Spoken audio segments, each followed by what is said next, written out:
comfortable humidity levels, the high is 79. Clear and comfortable overnight tonight with a low 61.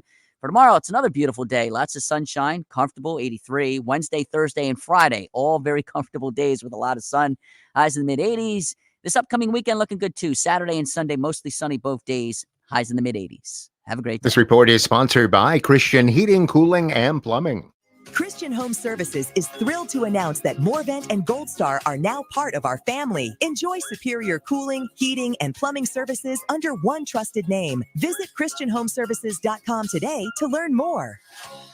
If you want a great-looking lawn next spring, now is the perfect time to get started, and nobody makes it easier or more affordable to get a green, healthy lawn than True Green. Sign up today for an annual plan and get 50% off one application. Visit TrueGreen.com today. Restrictions apply. Portions of the following program were pre-recorded. Your home for Villanova basketball is WDAS and WD273D, Fox Sports Radio, Philadelphia.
Shotgun, Kincaid and Cook in the backfield on either side of him. Cook in late motion. Here's the snap. Looks to the right flat to Cook. Now steps up in the pocket. Throws. Now he's going to run. And the Beast has once again been released. Josh Allen with a 6-yard touchdown romp.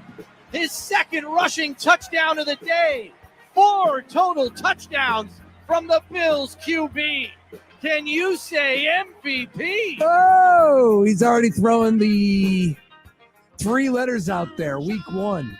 That's a little bit of an overreaction.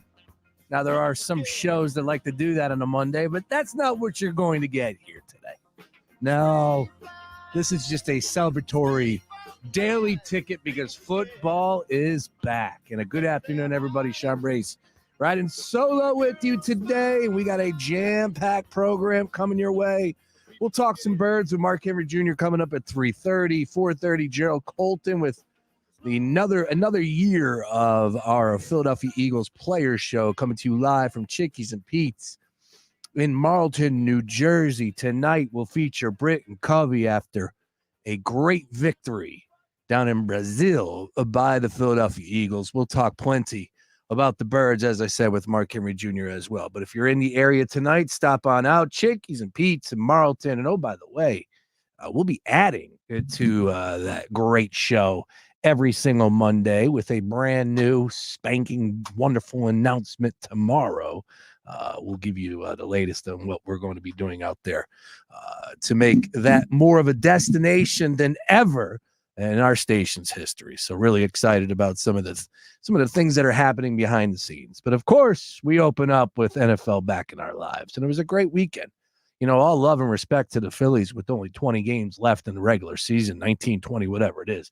I watched maybe an inning out of the 18 played on Saturday and Sunday. And from the looks of it, the final score, I didn't really miss all that much. So I give that a thumbs up. But you know, Saturday college football from Texas and Michigan all the way up. I think I was up till about 2 a.m. watching college football on Saturday, up bright and early on Sunday morning, getting ready to go for all things fantasy, Survivor, and wagering. And of course, you got to really enjoy the first day, the first Sunday when I don't remember really this happening all that much, if I'm not mistaken, that the Eagles weren't playing. So we were able to dial in and just relax a little bit and consume all things NFL from, of course, 1 o'clock on until we got that winner in overtime out there in Detroit, which was a great game as well. So where do you start? There's so many things to get into. And first and foremost, I want to be positive, because I feel like that's one of the things that I'm hearing a lot of today is the bad quarterback play, whether it's Daniel Jones or we got teams already officially on the clock right now. Let me give you the sounder for the draft. We already got teams that are just ready to draft, like the New York Giants and the Carolina Panthers. Thank you for your participation. Pick up your trophy on the way out. But I want to start positive and really, you got to give credit, because the Dallas Cowboys, and regardless of how you feel about the team, and I know that how we all feel about it, understood, there were a lot of handicappers, a lot of sharps that could not wait to get in on the Cleveland Browns at home against the Dallas Cowboys week 1. We know what was at stake for the Cowboys with everything behind the scenes, the nonsense, the contracts, this, that, the drama, and they were able to put all that behind them. The players ended up getting their paychecks, and Dak performed like he should have with that contract that he was rewarded yesterday, being the all-time highest paid quarterback at this point in time. Now, we know how this works. There will be another quarterback. I have some Dak Prescott sound that will roll out there a little bit, and there will be another quarterback that gets paid more than him, and it's going to carry on. But for the most part, that was a game that not a lot of people had Dallas going in and winning. And I think the fact that Dak got his money before the game kind of were playing in a little bit to the handicap as well for people, where they were saying, you know what, this team is clearly not focused. Well, they were focused. The other team was not. And I just thought, from the standpoint of what we know about Cleveland with the defense being at home, understanding that maybe this is an opportunity to get Dallas with Zeke, and, come on, man, like CeeDee Lamb is back in the mix. But other than that, come on, there's nothing really too much to worry about on the offensive side of the ball. Ferguson's a nice deal, although big time injury there. We'll keep you up to date on what's happening. And of course, with the waiver wire moves for all the fantasy folks out there looking at the tight ends. But I just thought that this was going to be an opportunity for Cleveland to get the job done in week 1. And unfortunately, Deshaun Watson, 1 of 11 as he was rushed, just looked completely lost. And man, you really have to go back into some of the other spots from quarterbacks, and you have to ask yourself, maybe teams need to handle preseason a little bit differently. Maybe they need to go into battle in these exhibition games and start playing their quarterbacks differently, or whatever you need to do, because there were situations with Kyler didn't play a snap. He looked okay. Justin Herbert didn't play a snap. He looked okay. Dak didn't play a snap. He looked good. Watson didn't play a snap. He looked terrible. And Kirk Cousins didn't play a snap in preseason. And he looked, to be honest with you, I think he's hurt still. I think he's still mentally coming off of that injury. So that's going to be a nice spot for the Birds coming up here on Monday Night Football. But man, I just came away from who impressed you the most, who made a statement on Sunday, NFL week 1. It's the Cowboys. The Cowboys had a great game plan. Special teams delivered, defensively delivered. And I don't, there are people out there that want to pitch the idea that there was 2 offensive linemen missing for the Cleveland Browns. I get all that, but you got to give it up to the Dallas Cowboys, because there were a lot of people thinking that, you know what, McCarthy could be on the way out. Jerry doesn't know what the hell he's doing.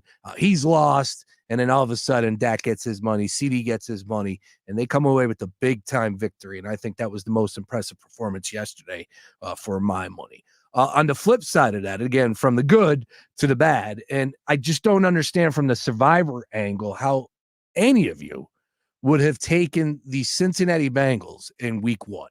And I don't care who they were going up against. There was just nothing to like offensively, just with everything they have lost this offseason. Joe Mixon heading out. Of course, T. Higgins was hurt. You had the situation with Jamar Chase that was just ridiculous. Oh, he's pulling himself out of the game. No, he did play 84% of the snaps, which I think is telling. He had to. But from the standpoint of what we know with this team in previous years, that is a slow starting team. And I loved the Patriots catching 8. Loved it. Now, the survivor pool play, I didn't think outright. I didn't think the Patriots were going to win that game outright, but I love catching the 8 points.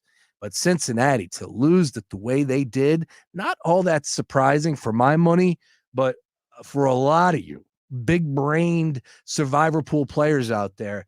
I think in Circa, there was over 4,000 entries on Cincinnati. A lot of the other survivor pools that are happening around as far as sports sites are concerned.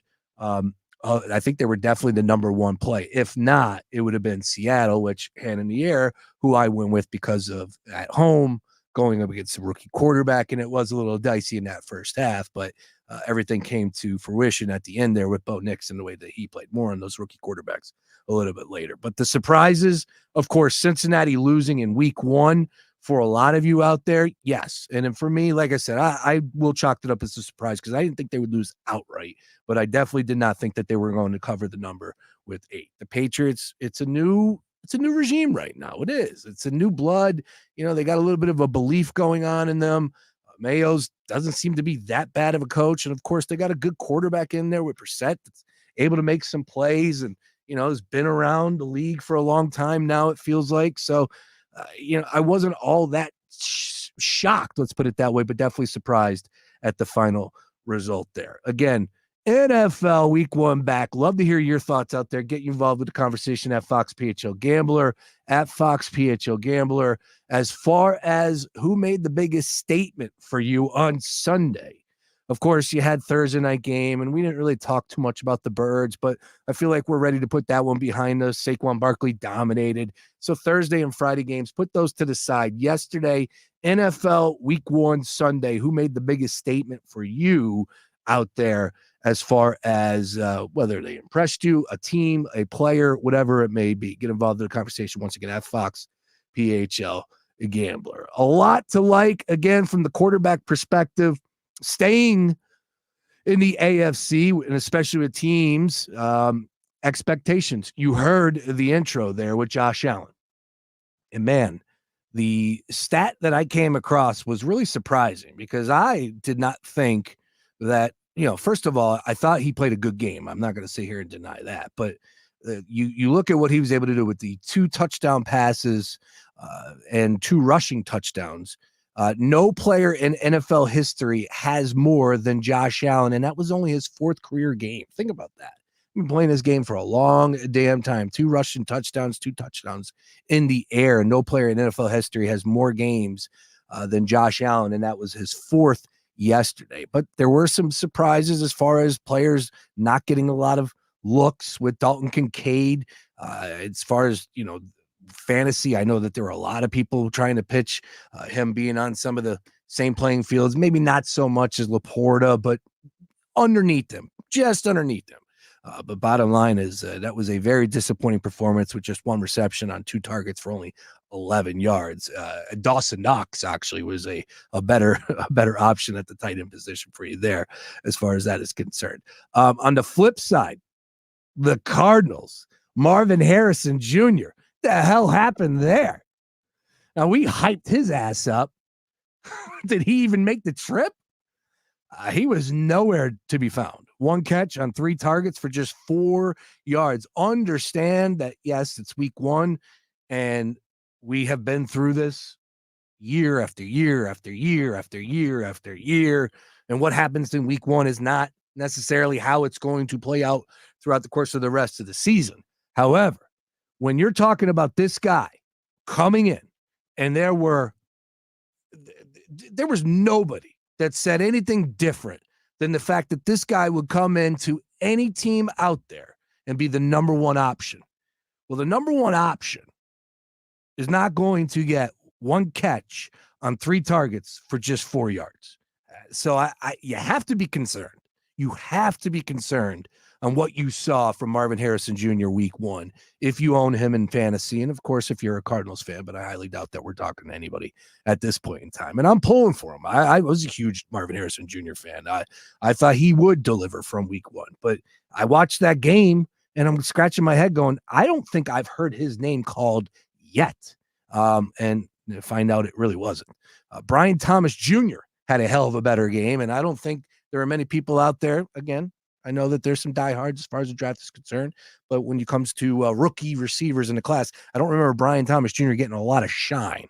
Let's just put it that way. And I know he's a badass receiver, looked really good down there with the Jacksonville Jags. Of course, we'll talk a little bit more about quarterbacks with Trevor Lawrence and Tua in that game, and just a tough outcome. And especially how it opened up as far as on our timelines at about 11 a.m.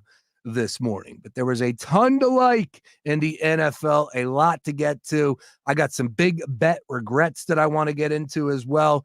Top 3 as far as quarterback plays, and a few other news and notes that we can get into for the week 2 slate that's coming our way fast and furious. But get involved in the conversation once again at Fox PHL Gambler. Love to hear your thoughts on anything that I just discussed. And of course, open it up with everything NFL week 1. We got a game tonight, Monday Night Football.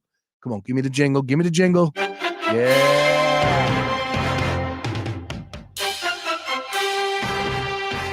49ers. Yeah, 49ers. Hopefully I said that clear enough for you people out there. You got to show me with Rodgers. We'll get into a little bit later as far as more breakdown, but I like the Niners a lot tonight, and I know it's at 4.5. Let's fire up DraftKings Sportsbook, because on my way in, I did hear somebody say that, looks like money's coming in on the 49ers at this point in time. And I really want to give the Jets a lot of love because they do have some weapons. It's actually 4. It came down a notch there. 49ers -4. 43 is our total in that one. A low total. And that's understood with the way that some of these offenses sputtered yesterday as far as putting the ball in the air. But when you got Christian McCaffrey, of course, Shanahan calling the plays, Trent Williams back in the mix, Kittle, who's a big-time Monday Night Football performer, there's a lot that is pushing me towards the 49ers at this one. But for the most part, it's the unknown about the Jets, and people want to continue to build them up, and time again, they're the same old Jets. So it would be nice to see Rodgers go out there and come away with the victory and deliver on that hype. This is a tough spot to do so in week 1. I don't know what type of condition Rodgers is in. He looks good. I saw a picture of him shirtless on my timeline today. But again, throwing the football, coming off of an injury, we'll see how it plays out. Again, I think it just takes a little bit to get acclimated to real deal football action as far as regular season versus preseason versus training camp, all of the above. All right, some other news and notes from yesterday. Again, so much to enjoy, and with fantasy and Survivor, as I said, with Seattle, I was able to get lucky there and come away with that dub. So we roll on to week 2. The other one that I had in my mind, and was extremely ballsy to take because they did not cover the 3-point spread, but I love the Houston Texans, and CJ Stroud threw for 2 touchdowns. I was hoping that he would throw 2 to Tank Dell. I had a nice play there. Did not happen, but it looks like Diggs is in a really nice spot. Of course, he had a touchdown yesterday. Did he have 2 touchdowns? Did Diggs have 2? I don't think. Did he have 2 touchdowns? He might have. But the big storyline for me with the Houston Texans is Joe Mixon. And Joe Mixon absolutely balled out. And I know that we were having some fun on the Slack chat talking about how Nico Collins was, the go-to receiver. And I think a lot of people were thinking that going in, right? I know I was. But Joe Mixon, if he can stay healthy with that offense, it's just going to make life easy, right?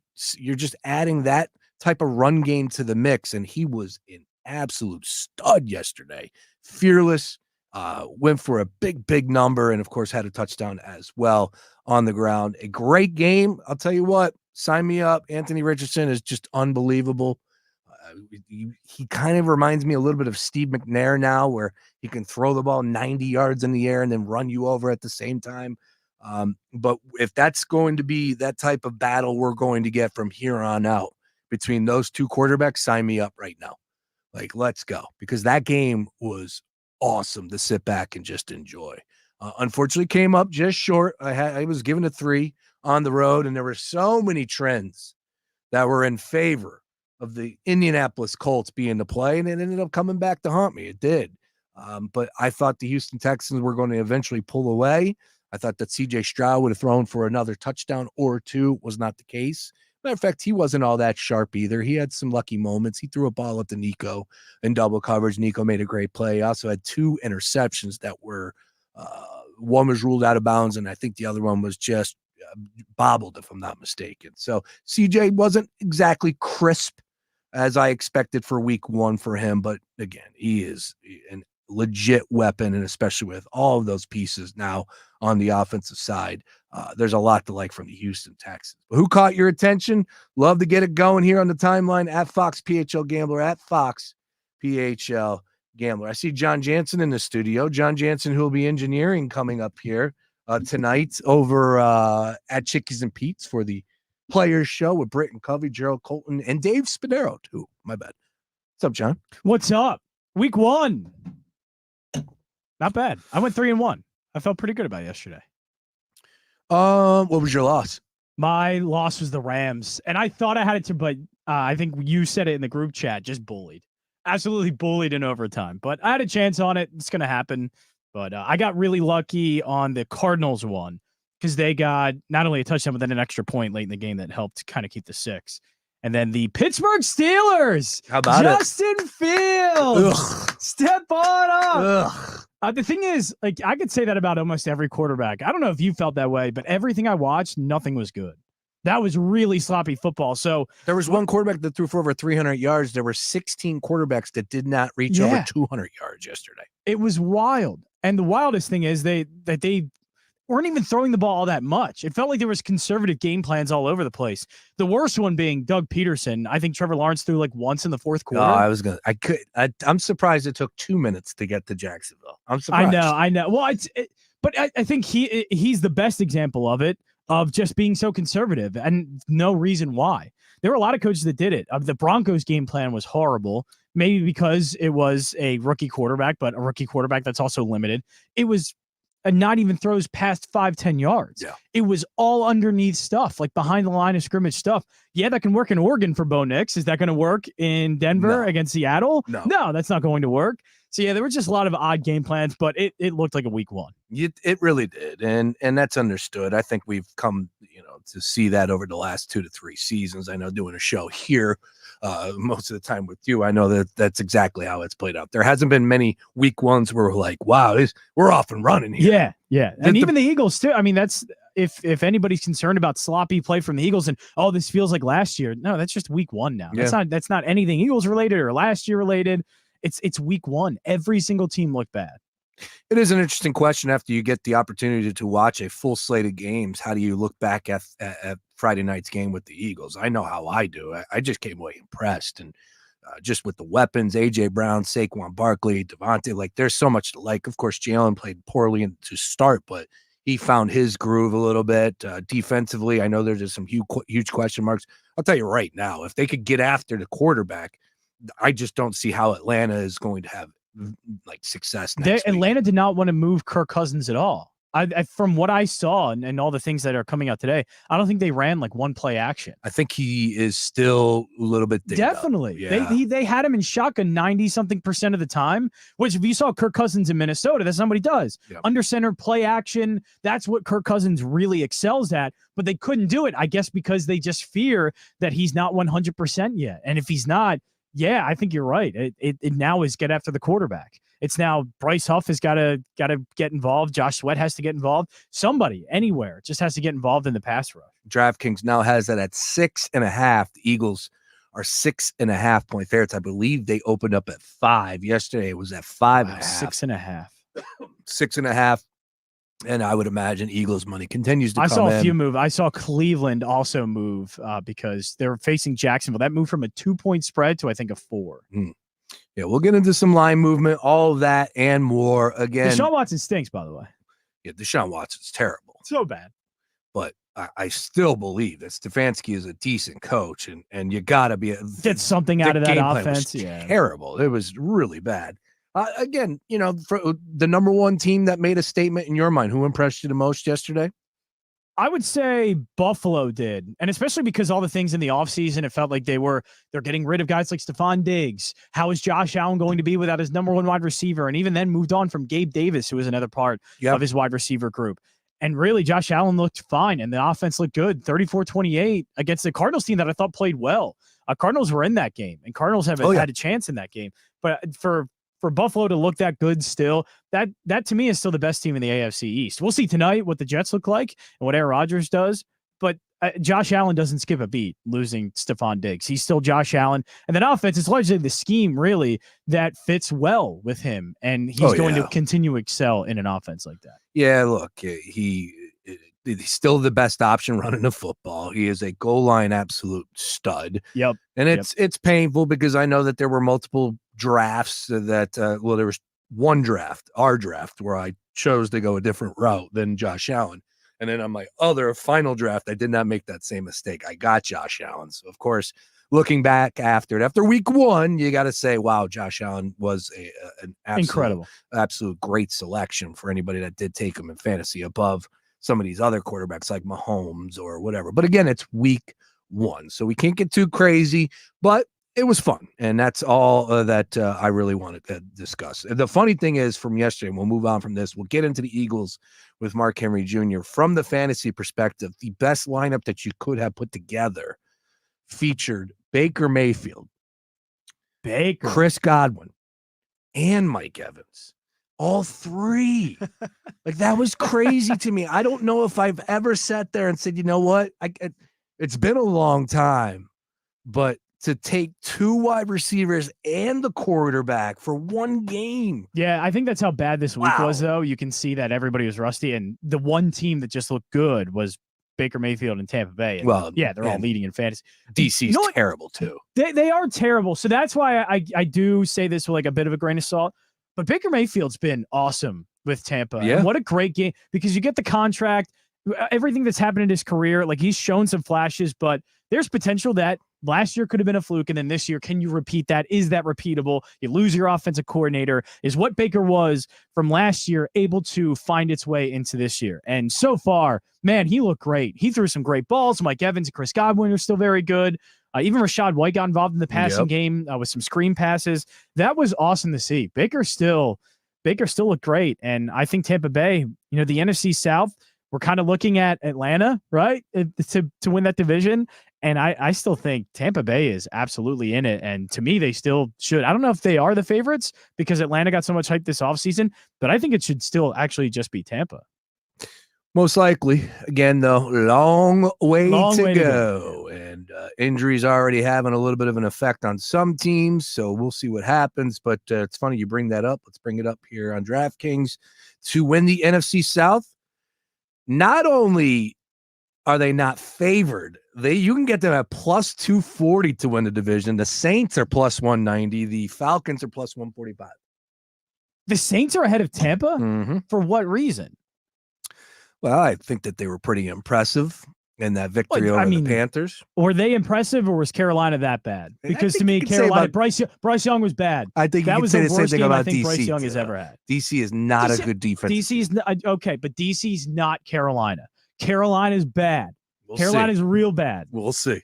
And so, but Tampa won the division last year. Tampa still has a lot of what was intact from last year into this year.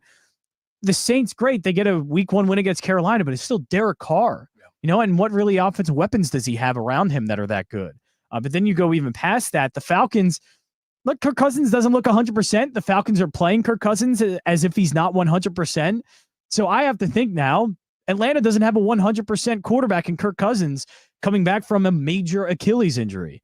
If he can't be utilized the way that he needs to be, then yeah, the Falcons cannot. And the Falcons defense is bad anyway. It always has been bad. And they didn't do anything to really fix that in the offseason other than Judon. So I just don't get that. Tampa's the best team in that division until I see proven otherwise. All right. Well, speaking of division odds on DraftKings Sportsbook, the Birds are favored minus 130 to win the NFC East after a big-time dub over the Green Bay Packers on Friday night in Brazil. We'll find out what Mark Henry Jr. thought about that performance. What did he like? What didn't he like? Where is he concerned? I know where I'm concerned. Maybe he can calm me down a little bit. At the same time, it's not too late to call up Hassan Reddick. Just saying, I don't know how he makes magic. He makes these things happen. Hassan is still out there.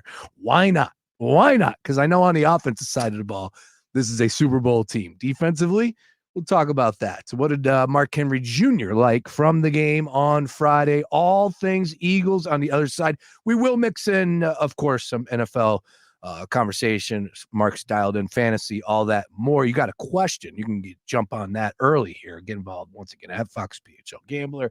It's the Daily Ticket. John Jansen's heading, what is that? East? Yeah, you're heading east. Yeah, north. Yeah, north. You're going east. Yeah, you're heading. I was going to say south, but I'm like, no. North and a little east. Well, you are technically going to South Jersey, right? Oh yeah, there you go. Well, that's what was going to my. See, you in geography, you cannot. See, you got to stop doing this. Brazil is actually Tuesday right now as we speak. It's Tuesday in Brazil. You're not good at this. It's Tuesday. I can't believe it. Hit up some people in Brazil. Find out how tonight's Monday Night Football game played out. All right, it's the Daily Ticket. Mark Henry Jr.'s on Jets the other covered side. +4. Jets are not. I heard it from Brazil. 49ers are. They're gonna. Oh, are we going head to head? Yeah, 49ers. Oh, nice. Okay. I hate the 4. The 4 kills me. Yeah, the 4 is a lot. But I think the 49ers are going to just, I don't think the Jets. We'll see. It's going to be a fun game.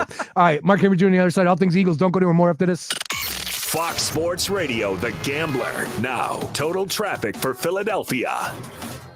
Busy on the Pine Expressway, both ways. Schuylkill to Broad, westbound Schuylkill heavy. University to Vine, Boulevard to Belmont. Eastbound slow Blue Route to Belmont and approaching Girard to South. 95 northbound backed up Allegheny to Bridge and southbound so Cotman to Bridge. All right, to tell it, total traffic. This report is sponsored by Bank of America. Bank of America has powerful digital solutions for local and global businesses, so you can make every move matter. Visit bankofamerica.com/banking for business to learn more. Bank of America, N.A., copyright 2024. Join us at Chickies and Pete's in Marlton, New Jersey, from 6 to 7 p.m. every Monday throughout the NFL season, as Birds star returner receiver Britton Covey and other Birds players join host Jerrold Colton and Eagles insider Dave Spadaro for the All-Pro Philly Player Show, broadcast live on Fox Sports The Gambler. Hey, everybody. This is Josh and Chuck from the Stuff You Should Know podcast. And if you've ever wanted to know about champagne, Satanism, the Stonewall Uprising. Oh, how about chaos theory, El Nino, LSD, little true crime sprinkled in, or maybe something historical like Rosa Parks. Yeah, if you want any of that or anything else you can think of, then look no further. We have you covered. That's right. Listen to the Stuff You Should Know podcast on America's #1 podcast network, iHeart. Open your free iHeart app and search Stuff You Should Know and start listening. It's the Marketer's Report. Today, Erica Taylor, Chief Marketing Officer of Genentech, explains how audio is an ideal way for brands to tell their stories. Everyone is listening somewhere, somehow. I think that there's something deep in all of us that enjoys listening to and telling stories. When I think about what we do here at Genentech, we do a lot to actually tell the broader story of our company and the legacy that we stand upon. 45 years marketing more than 40 medicines over that time period. And we celebrate that in story form, in audio format. It's a great way for people to learn more about what we offer and to be educated in an easy and convenient way. As the #1 audio company, iHeartMedia gives marketers access to all. Every audience, live conversations, trusted influencers, and the insights and data you need to grow. Not just a media company, iHeartMedia is your access company. If you're a marketer, go to iHeartResults.com. Vice President Harris. They are out of their mind. Former President Trump. We have to set the record straight. Go toe-to-toe in Philly. The presidential debate. Listen tomorrow night at 9 Eastern on iHeart's 24/7 news channel. Or search debate on the free iHeartRadio app. Progressive presents Renter's MVP's Most Valuable Possessions. Today's MVP, Tom Kelly's carbon fiber mountain bike. Because more than riding his carbon fiber mountain bike, Tom loves telling people about his carbon fiber mountain bike. Friends, family, even a local barista knows about his carbon fiber mountain bike. And that's why Tom's carbon fiber mountain bike, if you haven't heard about it, is today's MVP. Keep your most valuable possessions protected by bundling your renters and auto insurance with Progressive. Progressive Casualty Insurance Company affiliates and other insurers not available in all states. Hey, man, you all right? Need me to call 911? No. Call Top Dog Law. Get top dollar for your accident at topdoglaw.com. Once again, that's topdoglaw.com.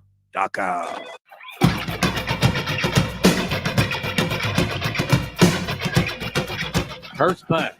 Here comes the rush. He steps into it. He is going deep. It is caught. Complete. A.J. Brown to the 20, to the 15, to the 10, the 5.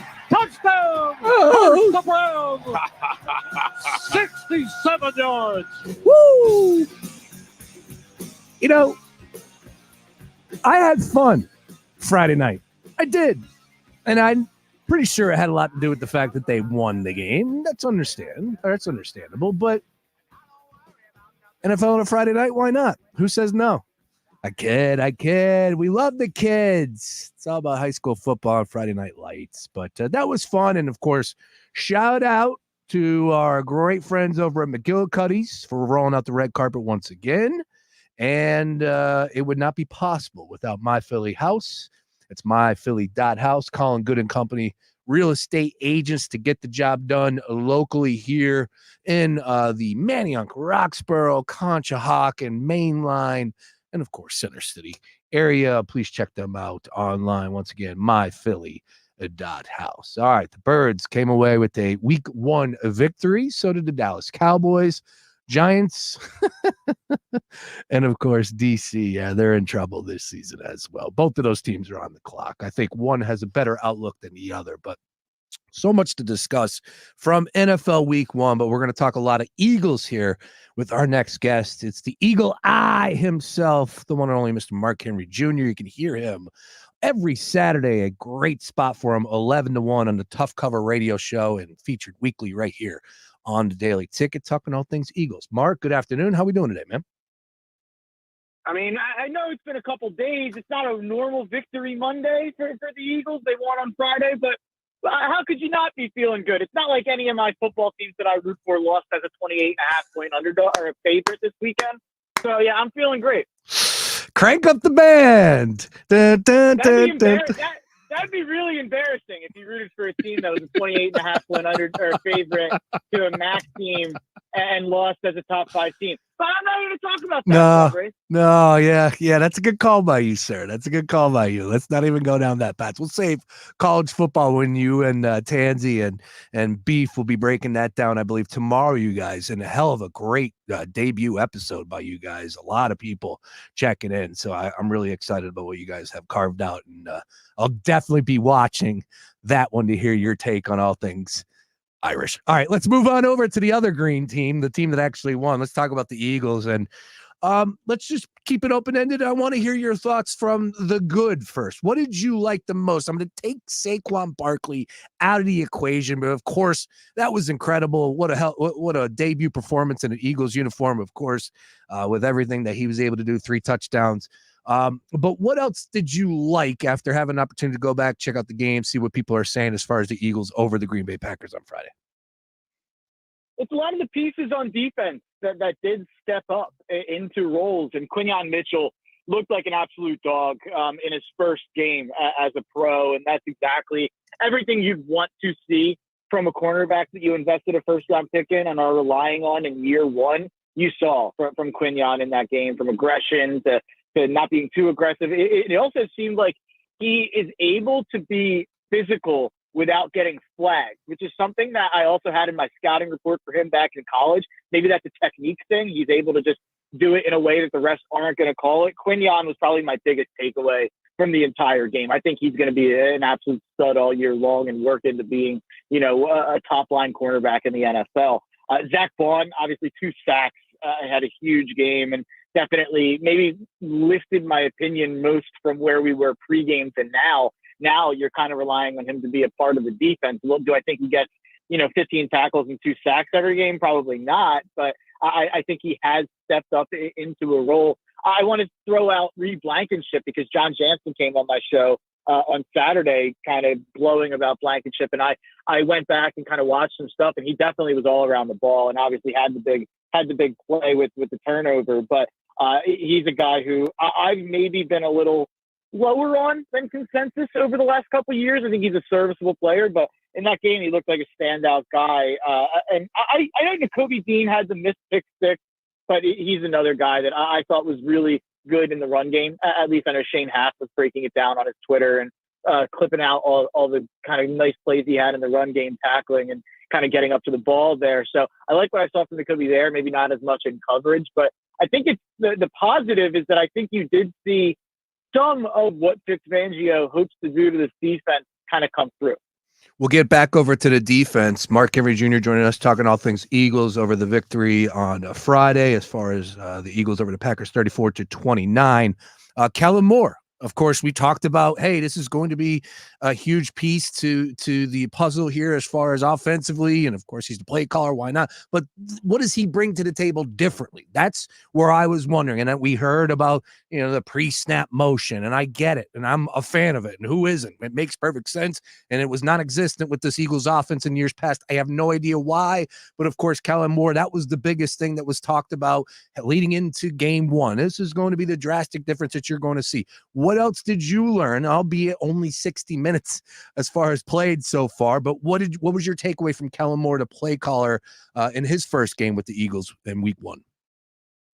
Yeah, I mean, you not to steal what you just said there, but it's obviously the biggest thing is the motion. You look at what Hurts did on plays with motion on Friday. He was 15 for 21 for 212 yards and 2 touchdowns. He was 5 for 12 with 2 picks and no touchdowns on plays that didn't have motion. And that's obviously reductive, and that kind of boils down to be that or one thing or the other being the only way to go. But it's just having something that the defense doesn't know what's happening. You're moving things around, even if it's deceiving every once in a while. You're using it as a decoy. It's just another thing to attest for, and you're not just lining up in your base formation and running it straight at their face. There's kind of an arrogance to me to them not using motion over the last couple of years. But in terms of Kellen Moore, how could you give him anything other than an A+ in this game? You can't necessarily blame Kellen Moore for turnovers, for botched snaps, and for Jalen scrambling around the pocket and trying to throw across his body back to the middle of the field in the end zone, or even the bad pick Jalen threw in the first quarter. Those aren't on Kellen Moore. What's on Kellen Moore is the play design of those plays. And I don't think that's what caused those mistakes. So they put up 34 points despite those mistakes. So it's everyone wants to talk about how badly Jalen played. And I know Jansen sent about 50 tweets killing him during the game. His offense put up 34. He had 278 yards. He had over 8 yards per attempt. He led them down the field at the end of the game and took 7.5 minutes off the clock and would have scored if not for a botched snap there. So I understand Jalen was up and down. He was uneven in the game. There is no doubt about it. Some weird interceptions, some weird plays from Jalen. I don't think he's I think they should stop running RPO in terms of getting him out in space. He should run when he's passing and when things break down. He's so much better at that than he is at taking the ball and running in the RPO. But I understand that there's things you can criticize about the game Jalen Hurts had. I freaked out about this on Chalk Talk today with Shane Haas. The national media today are talking more negatively, and just in general over the weekend, are talking more negatively about Jalen Hurts, who put up 34 points and beat a playoff team, than they are about Joe Burrow, who at home as an 8.5-point favorite put up 10 points against the Patriots defense. And he's wearing backless shirts out in Europe, and he's dyeing his hair, and he's just cool. He's handsome, so no one wants to ever say anything negative about him. I haven't heard a peep about the Bengals over the last 24 hours. Maybe I'm not following the right people. No one's killing the Bengals the way they were killing Jalen Saturday morning after he won the game, and it's just insane the difference in the way that some people get covered at the quarterback position. I went off on a tangent there, but no, it's factual. You're right, and it's something that you have brought up before. It was in our draft, a matter of fact, and he's a handsome merchant, I believe, was the quote that you put out there, and I thought it was spot on. But I think Jalen Hurts pretty handsome too, right? And I think a lot of people would agree with that. But again, putting Burrow to the side, it's week one, and there were a lot of issues for a lot of quarterbacks across the league. I don't even think Mahomes played crisp on Thursday night. You can just go down the list, but there was a lot to like, and so much so to the point that you just said, with the interception at the 5-yard line, the fumble at the 25-yard line, whatever it was, interception in the end zone. Eagles had 3 massive turnovers and still were able to put up 34 points. And of course, the big one, come away with that victory. So a lot to like, and that's what I want to be. I want to be positive on a Monday here, especially after a victory on Friday. But let's talk about Bryce Huff and what's going on there as far as his name not even being called and the contract that was issued him. And are you concerned after one game, after a preseason, after a training camp? Vic Fangio, this was his guy. They went out there and spent a ton of money on him. And the reason why I'm really shining a light on it, because Mark, I don't know how you feel about this week's game on Monday night. I think things have definitely changed a lot since we've seen Kirk Cousins and how ineffective he really was yesterday. But if this Eagles team can just rush the passer on Monday night, I see them coming away with the victory. And you bet your butt, I believe they're going to win by more than a touchdown if they can get after the quarterback. Your takeaway from Huff in that game, are you concerned? And will there be a pass rush in week 2 with the changes? I'm concerned about the pass rush in general. Yeah, I would actually say I'm still less concerned about Huff. I don't understand why Huff played less snaps than Brandon Graham and Nolan Smith. Obviously, I think that the reason that he didn't play a lot of snaps in New York was that they didn't think he could play against the run. But if you give him the amount of money we gave him, we must think he can play against the run. We don't think he's a third down player. So he didn't play a lot of early downs. I thought that was really strange. Nolan Smith, I thought, was terrible in this game and bad against the run when they did have him in against the run. I did not walk out of this game happy about Nolan Smith. I would say he's a guy I'm really concerned about. I know you know what you're going to get from Brandon Graham at this point, which I think is productive, but probably unspectacular. So Bryce Huff's the guy who's got to step up. The difference between Bryce Huff and Nolan Smith is that we've seen Bryce Huff step up into this in a role in New York, even if he was only playing 50, 60% of the snaps and primarily just as a go get the quarterback pass rusher. We've seen him excel in that role. We've seen him do that. And he was one of those guys that you look at what he was able to do in the amount of snaps he played. It's pretty incredible in New York. So I don't have doubts that he will be productive eventually from the pressure standpoint. Maybe I have doubts that our coaching staff isn't trusting him enough to put him in those positions enough early on down. But I do have concerns at this point that Nolan Smith is a wasted first-round pick from last year. I didn't love the pick when they made it. I thought he was a project. And the funny thing about Nolan Smith is his whole thing was you don't think he's going to be able to play against the run because he's built like a wide receiver. And now he's out there playing against the run more than Bryce Huff. So it's an interesting situation. Yeah, I don't really know what the fix is outside of just hoping Bryce Huff is what we hoped he was when we signed him. All right, Mark Henry Jr. joining us. Anything else from the positive side of thinking here with the Eagles on Friday with the win over the Green Bay Packers? I thought the offensive line had some moments.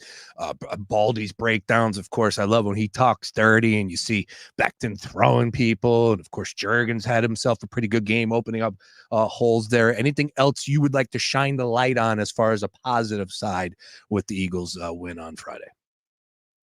I just saying, Devonta Smith is so clutch, man. It feels like every single time that we need a big play on third down, or even when they were down in the red zone and they made the 2nd and 8 play that Todd Blackledge, who horrible commentator by the way, one of the worst commentated games in the history of the NFL on Friday night, with the nepotism hire at the play-by-play, and then Todd Blackledge, who maybe got hit in the head too many times at Penn State. He mispronounced about 15 names. But he said that, I can't imagine they throw the ball again here. And it's like, what, we're going to concede to kick it and go up. It made no sense the way he was talking about it. And they ended up passing on 2nd and 8. And it seemed like it surprised Green Bay, but they were able to fit it in that spot to Smith. And he just really stepped up every time they needed a big play. And the guy is just so clutch. And it feels like he's been that way ever since he's been here. And obviously, everyone talks about A.J. Brown, and rightfully so. The guy is unbelievable. And we saw it in his explosive play. He obviously had the long touchdown, but it feels like Smith sometimes is the guy that is almost more the go-to guy in those when things get tough. Couldn't agree more with you on that one, especially he's fearless right over, as far as the middle of the field. And he takes the hit and he hangs on the ball. He's got great hands. One of the better receivers in the game as far as going up and getting the ball. The Eagles are definitely special at that position between him and AJ. It's a lot of fun to watch. What about Dotson? Anything for you with Dotson? Because full disclosure, we were hosting a watch party I didn't hear a lot of Blackledge. All right. It was nuts. It was absolutely insane. And then I just dove right into college football, right into the NFL as far as yesterday. Dotson in his first game with the Eagles. What'd you see? What'd you like? I haven't even looked at the snaps yet for offense. I looked at them for defense, but felt like they rotated a lot of guys in and out there. And you saw some Johnny Wilson, you saw some Dotson. None of them had a catch. Dotson and Wilson both had a target, but neither reeled it in. So nothing really to note there. It doesn't seem like he's the unequivocal third receiver that's going to get every single third receiver snap, though. All right. So when those text messages come in on Sunday morning or Monday about 5 o'clock, oh, we got to be in on Dotson's props. Like everyone needs to pump the brakes a little bit. Yeah. Give me a break. Yeah. I'd say that the Eagles have shown that they are very interested in using their main weapons and nobody else Yes, the last couple of years. That's it. The anytime touchdown didn't cash, Mark. He dropped the ball. That's a 20-unit swing for me there. As you know, that's a 10-unit play every week for Jalen. I think I'm going to drop it down now since Saquon seems to. Saquon's not going to get tackled on the one a lot. He's just going to push through and get in the end zone. But they got the one opportunity, and Cam Jurgens and him don't have it down yet with that snap yet. They had the early fumble, and then they fumbled that one. I will say people are going nuts about the push going 1 for 3. They had a couple fumbled snaps over the last couple of years. Like that would happen once every couple games. I know it happened the one time against I think it was a Monday night game where it happened late in the game. It was kind of a similar situation where I think it might have been against the Kirk Cousins team over the last couple of years, where late in the game they fumbled the snap. And it's happened a couple of times. I don't even count that necessarily as a failed push. That's a failed play, no matter what the play is.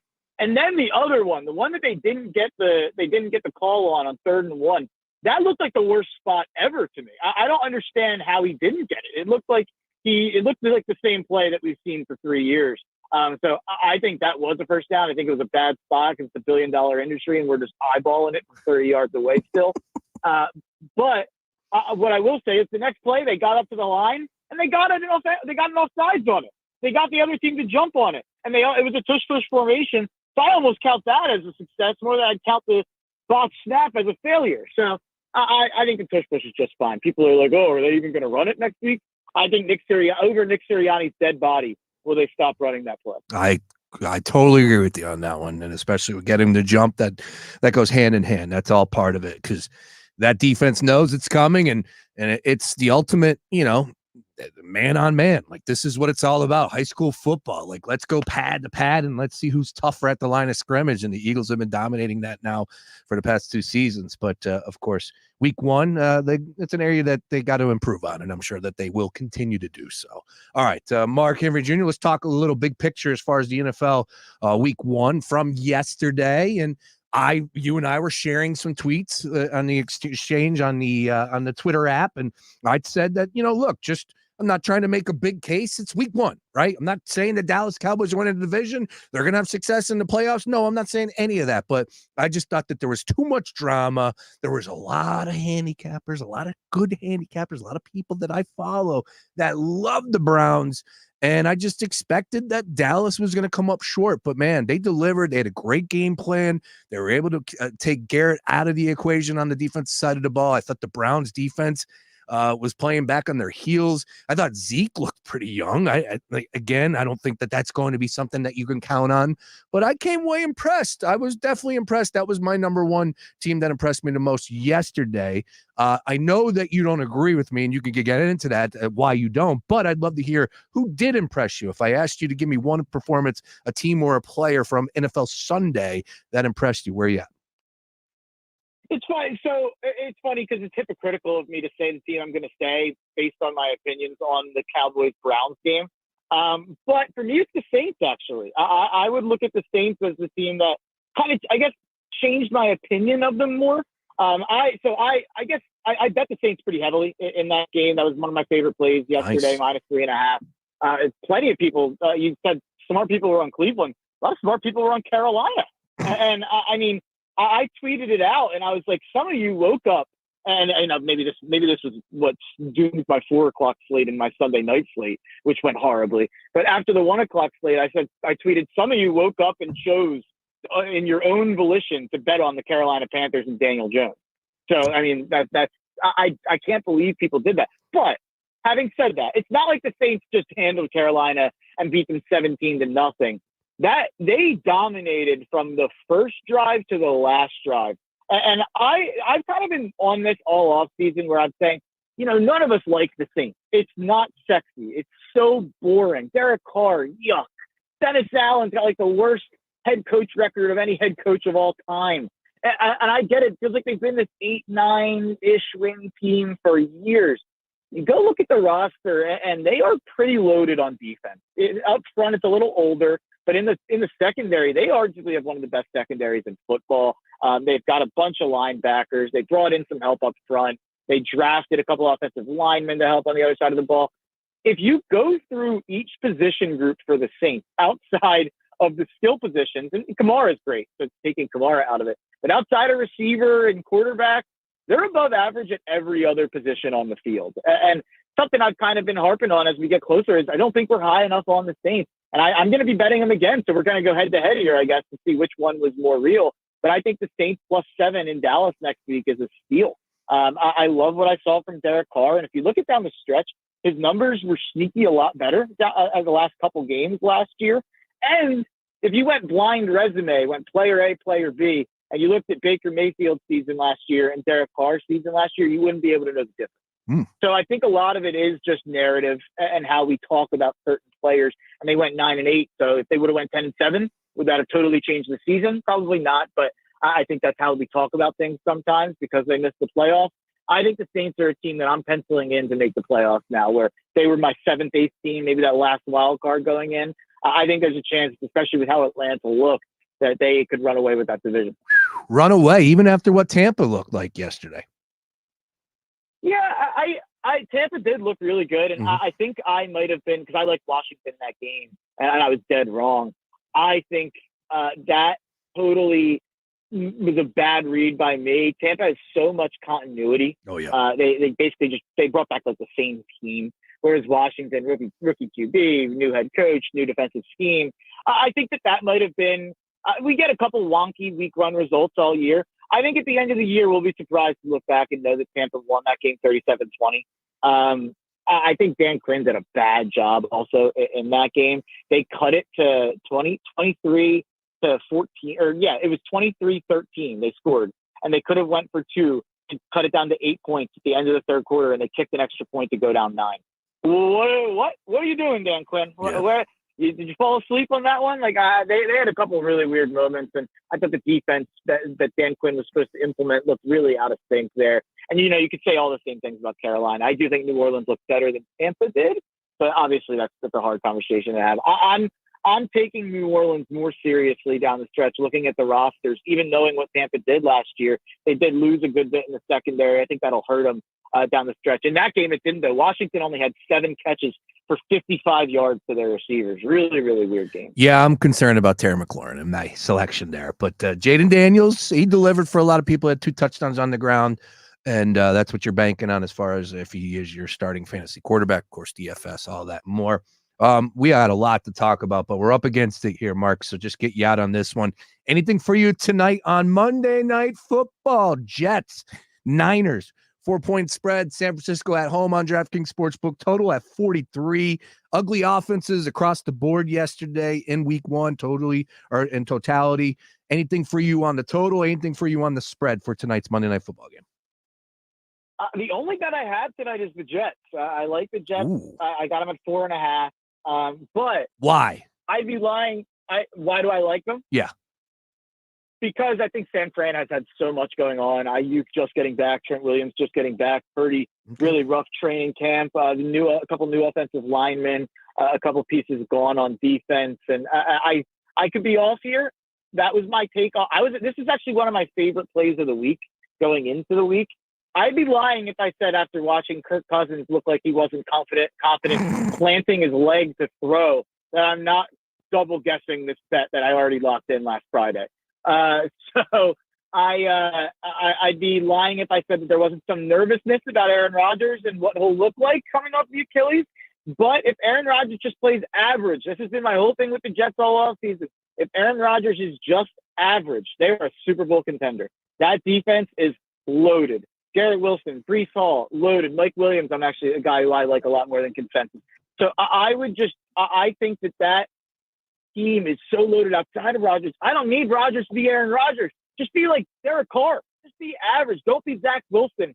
And I think that team can be a legitimate 11-ish win team. So if I think all that, I'll put my money where my mouth is in week 1. But, man, Kirk Cousins has me nervous. Yeah, as he did. Exactly. And you should be a little nervous on that. But, of course, the timeline doesn't really add up the same. So we'll see what happens with Rodgers. As far as defensively, though, because they did lose Huff, and they were banking on a little bit of Hassan Reddick, correct? And didn't they lose another player up front as far as the Jets are concerned? So, yeah, that defense was amazing last year, but aren't they going to take a little bit of a hit in your mind?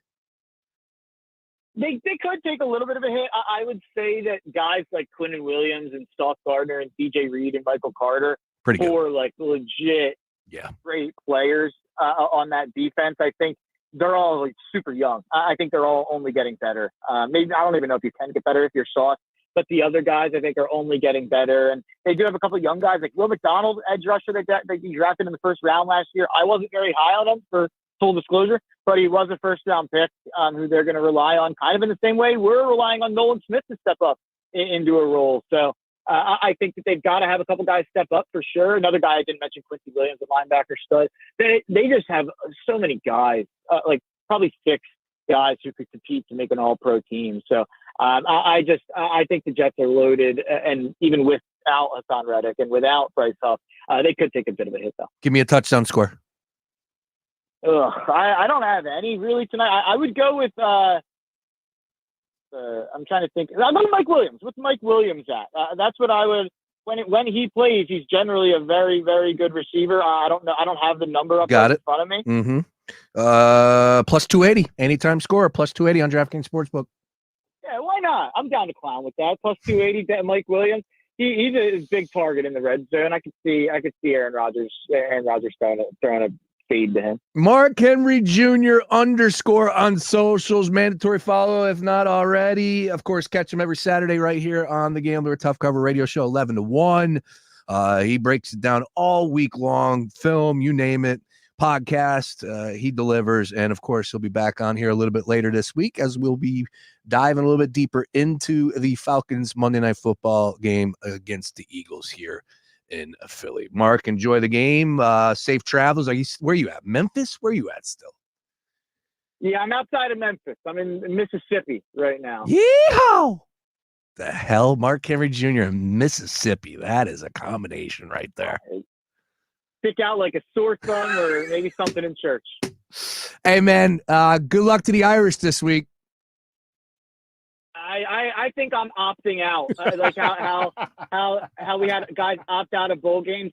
I think I'm opting out of the rest of the season. Beef tweeted out, and Beef loves it. Like he wants me to be upset and miserable and depressed. So Beef's tweeting like, "Oh, if they win out, are they going to make the playoff?" And who cares? Like they lost to Northern Illinois. They're not going to beat anyone in the playoff. Like it's over. It's dead. Marcus Freeman. Send him back to Ohio State. Send him out in the South End. I'm done. There's nothing he can do to win me back. I had to tease you on the way out. Safe travels, my friend. We'll catch up later. As always, take us out. Tough Cover Country. Let's ride. Let's ride. There he is. You the man. Mark Henry Jr. All right, late for a break. Let's keep it moving. Other side. What'd you like? What didn't you like there as far as Eagles conversation? Get involved on our timeline at Fox PHL Gambler, at Fox PHL Gambler. We'll come back to the Eagles conversation a little bit later in this upcoming hour here with Jerrold Colton as we are now entering year number 4 with our Players Show live from Chickies and Pizza in Marlton. Britton Covey will be in the house. Dave Spadaro and Jerrold Colton. Jerrold will join me at 4:30. Give us a little preview. We'll talk a little Philadelphia sports because I know that he's paying attention to the Phillies. I watched 3 outs maybe out of the 2 games. I don't think I missed all that much. But anyways, more NFL conversation and college football. Speaking of the Gambler Gang with Beef and Company, Joe Tanzi put a tweet out. And I just, like, how could you sit there and after watching, albeit just a small sample size of weeks played so far with 2 weeks, whatever it may be, How are you still telling me that there are only two teams that could win the national championship between Georgia and Ohio State?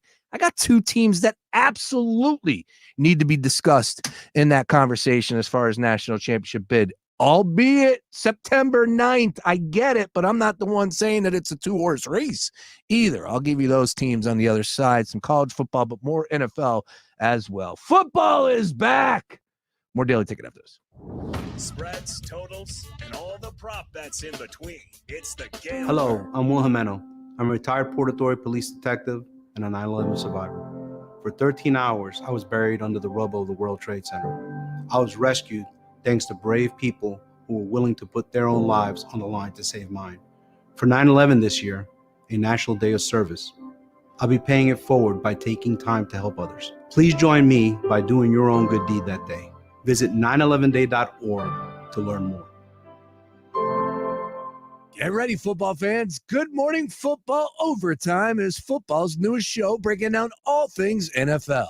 Check out top highlights, player interviews, fan feedback, special guests, and everything in between. Join hosts Jamie Erdell, Kyle Brandt, Peter Schrager, and Akbar Bajabiamila 5 days a week for all the NFL action. That's Good Morning Football Overtime. It's football for everyone, weekday mornings at 10 on PHL 17. So my home is also my office. And before I can focus, every room's gotta be clean. That means tidying up and spraying my Febreze Air Mist. Ooh, that's fresh. Febreze Air Mist scents are all high quality. They fight any weird funk, and they give my air an instant boost of freshness. So not only does my home smell good, I feel good too. After I Febreze, it's time to start my day. Breathe happy, Febreze, la la la la la. Ladies and gentlemen, here are the stars of our show. I am your host, Ryan Seacrest, and of course, my good friend, Vanna White. The new era of Wheel of Fortune is about to begin. Woo, woo! Let's play Wheel of Fortune. The wheel you love is almost here. Yeah, baby. With tons of cash and prizes. Let's go ahead and celebrate for a second over there. What a great show. Let's do it again tomorrow. Okay. The new season of Wheel begins Monday, September 9th. Wish you could save on home insurance? With Allstate, you could easily save and get quality protection. Yep, it's a win-win. So what are you waiting for? Check Allstate first for a quote today. You're in good hands with Allstate. Here's what's trending on the iHeart Sports Network, presented by DraftKings Sportsbook. A new season of Monday Night Football will kick off tonight. It'll be the Jets visiting the 49ers, and Aaron Rodgers returns from a torn Achilles. More than 14 million people watched the Eagles beat the Packers on Peacock. That set a record for an exclusive NFL game on the streaming platform. And Christopher Sanchez starts on the mound for the Phils tonight against Tampa Bay. The lefty looking for his 11th win of the season. I'm Scott Davidson. The NFL action is here. Score big with DraftKings Sportsbook, the #1 place to bet touchdowns. New customers download the DraftKings Sportsbook app and use code SPORTS to get $250 in bonus bets when you bet just $5. That's code SPORTS, only on DraftKings. The crown is yours. Gambling problem? Call 1-800-GAMBLER. 21 plus. Pennsylvania only. Bonus bets expire 168 hours after issuance. Deposit and eligibility restrictions apply. Terms at dkng.co/ftball. Fox Sports Radio, The Gambler. Now, total traffic for Philadelphia. Monday drive home, we've got a big backup on 95 southbound Jan Cotman down to approaching Girard. We just got rid of a crash. And northbound stop and go Girard up to Bridge. The Vine Expressway, that's busy both ways. Schuylkill to Broad, westbound Schuylkill Jan, University to Girard, and Boulevard to Belmont, eastbound so Blue Route to Belmont, and Montgomery Drive to South. Delays on the Blue Route southbound, Broomall to Media Swarthmore, and northbound 95 past McDade, 42 South Sowalt, Whitman to Creek Road. Lara Totella, total traffic.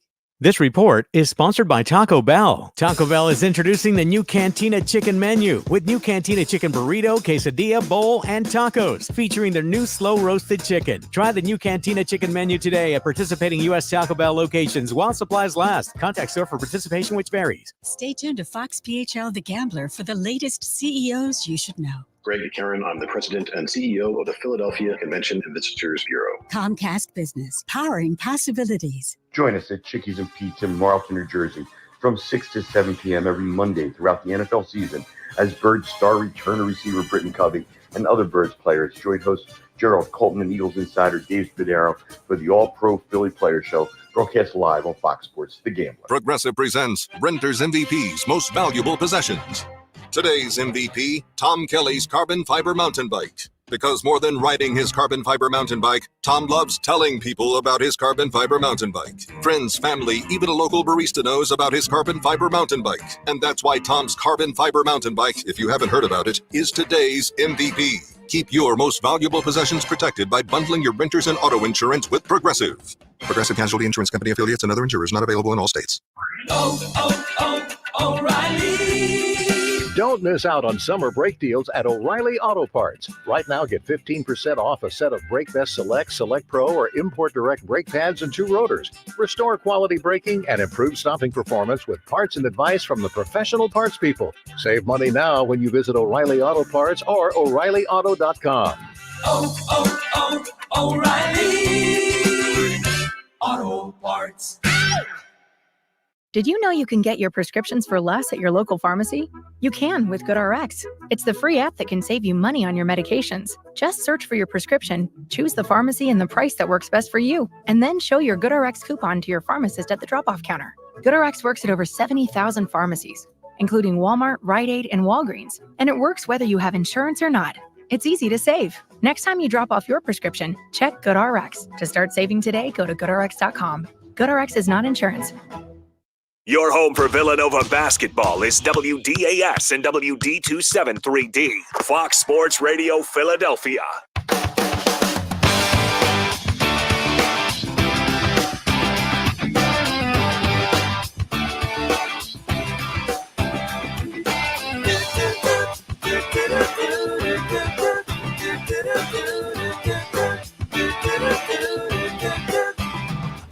I'm holding, I'm smiling, she living, she golden, she lives for me. Says she lives for me, ovation, who own motivation. She comes round and she goes down on me, and I'll make you smile like a drug for you. Do ever what you wanna do, coming over you. Keep on smiling what we go through. One stop to the rhythm that divides you, and I speak to you like the chorus to the verse. Chop another line like a coda with the curse. Coming like a freak show takes the stage. We give them the games to play. She say, I want something else to get me through this semi-time kind of life. Baby, baby, I want something. Yeah, why don't they roll Third Eye Blind out for the Super Bowl halftime show? I know that everybody's all hot and bothered over the announcement of Kendrick Lamar, to a point, with the Super Bowl halftime show 2025. Good grief. I don't know anymore. I'd love to sit here and tell you that, because Lollapalooza happened in Chicago this summer, in this chapel, Rome, or I don't even know the name of it. And apparently, it's huge. I don't even know if it's a girl, a band, whatever. It's not Chappelle. It's right, but apparently this is a big time act, to the point that they're out there performing at Lollapalooza. Never heard of them, ever. Not one time, until they took the stage in Chicago. So I'm a geezer, right? I will fully admit that I'm a geezer. I think I got my ear to the ground as far as, some of the musical acts that are happening out there, and I got a pretty good feel on the business side of things and some of the decisions that are made behind the scenes and why they take place, and I understand why Kendrick Lamar was being selected. I know that there are a lot of people that are upset that Lil Wayne wasn't selected as far as, New Orleans, and I get it. I don't know Wayne's last hit. And Lil Wayne will always be a legend. And I think you could have very well done that, right? To a point. Also, I want to be fully, upfront and say, have you seen Lil Wayne lately? Right. Lil Wayne was on the lean for a long time, right? Lil Wayne, we almost lost Lil Wayne for a little while, if we're honest, right? So, there comes more with the territory of just being a halftime act, right, for the Super Bowl. It's the biggest stage ever. As far as artists is concerned, it doesn't get any bigger than the Super Bowl halftime show. with all love and respect, can you count on Lil Wayne to do it? Right. And I think that's part of it. At the same time, I'm not a dummy here. And I know that there were some things, that happened over the years between Jay-Z and his Rockefeller Records. And I get it, whatever. Maybe that's part of the equation. I don't know, whatever. To each their own on that one. I choose to look at it in this manner. For me, I'm a hip hop guy. I will always be a hip hop guy. I've been a hip hop guy from day one. And I love rock. But like, to me, that's it. Again, it's the biggest stage ever, and you got a hip hop artist out there that's going to deliver. I get it. The hits might not be there. My man Mike Meach from City Pigeons, right? City Pigeons, I believe that's the name of their podcast. He said, "Look, I think that as far as halftime acts ever, he's got the least amount of hits compared to all the other previous acts, and I get that, but." Kendrick Lamar's got some power right now. There's no doubt about that. But I think he's right with that decision too, as well. But let's call a spade too. Jay-Z is the one that's making these decisions, and I think Jay is going to say, you know what? Like, we're going to continue to shine the light on hip hop, on R&B, his acts, right? And I don't think Usher was his act, but still, it's Usher. Of course, Rihanna. I had to look up who the hell played last year. Like, that's the thing. Like, why even get carried away over this stuff? I just don't know. But again, big picture for me, it's hip hop, man, front and center again. And as a Kendrick Lamar fan, and I love Kendrick, I've seen him down at the Trocadero, man, a long time ago, right in that small little room downtown in Center City, Philly. To the point that Wells Fargo Center, to a Firefly Fest, I saw him. I've seen Kendrick a lot. And if you haven't, just go ahead and press play on the recent concert that he did in Paris. It's available on Amazon. And like, you could see it, man. Like, dude is so talented on that stage. He brings more. Like, it's going to be a performance. And if you give it an opportunity, open-minded, you'll come away entertained. And that's all that matters. So, again, I'm a fan. I just don't know. Like, if you want Taylor Swift, I'm not here to argue. Taylor Swift, of course. Like, she's number one. But if she doesn't want to do it, and there's stuff that comes with it, politics again, you're not getting paid to do it. Like, Taylor doesn't need to do that, right? So I don't know if she called up Jay-Z and was like, I want to do the Super Bowl. Is he going to say no? I don't know how that works. And especially, I just don't want to see the retreads either, even though Kendrick joined Dr. Dre a couple years ago, whatever it was, which was still, for my money, the best halftime show I've ever seen in my life. But I think if you give Kendrick Lamar an opportunity, open-minded, I think you will come away entertained. I told Meach too as well in that tweet. I said, hey, look, Taylor Swift would be my number one. After that, I'm going the Roots. All right. And every year I'm going to march the Roots out there. They can bring whoever they want, but the Roots at the halftime show will deliver. I guarantee that. All right. Let's stay with the NFL conversation. Actually, you know what? I apologize. It's college football, because I teased this. We got Jerrold Colton. He's coming up at 4:30. So we will talk some NFL more, Eagles, all of that. But to what we saw over the weekend in college football, and that was a tough loss by Notre Dame.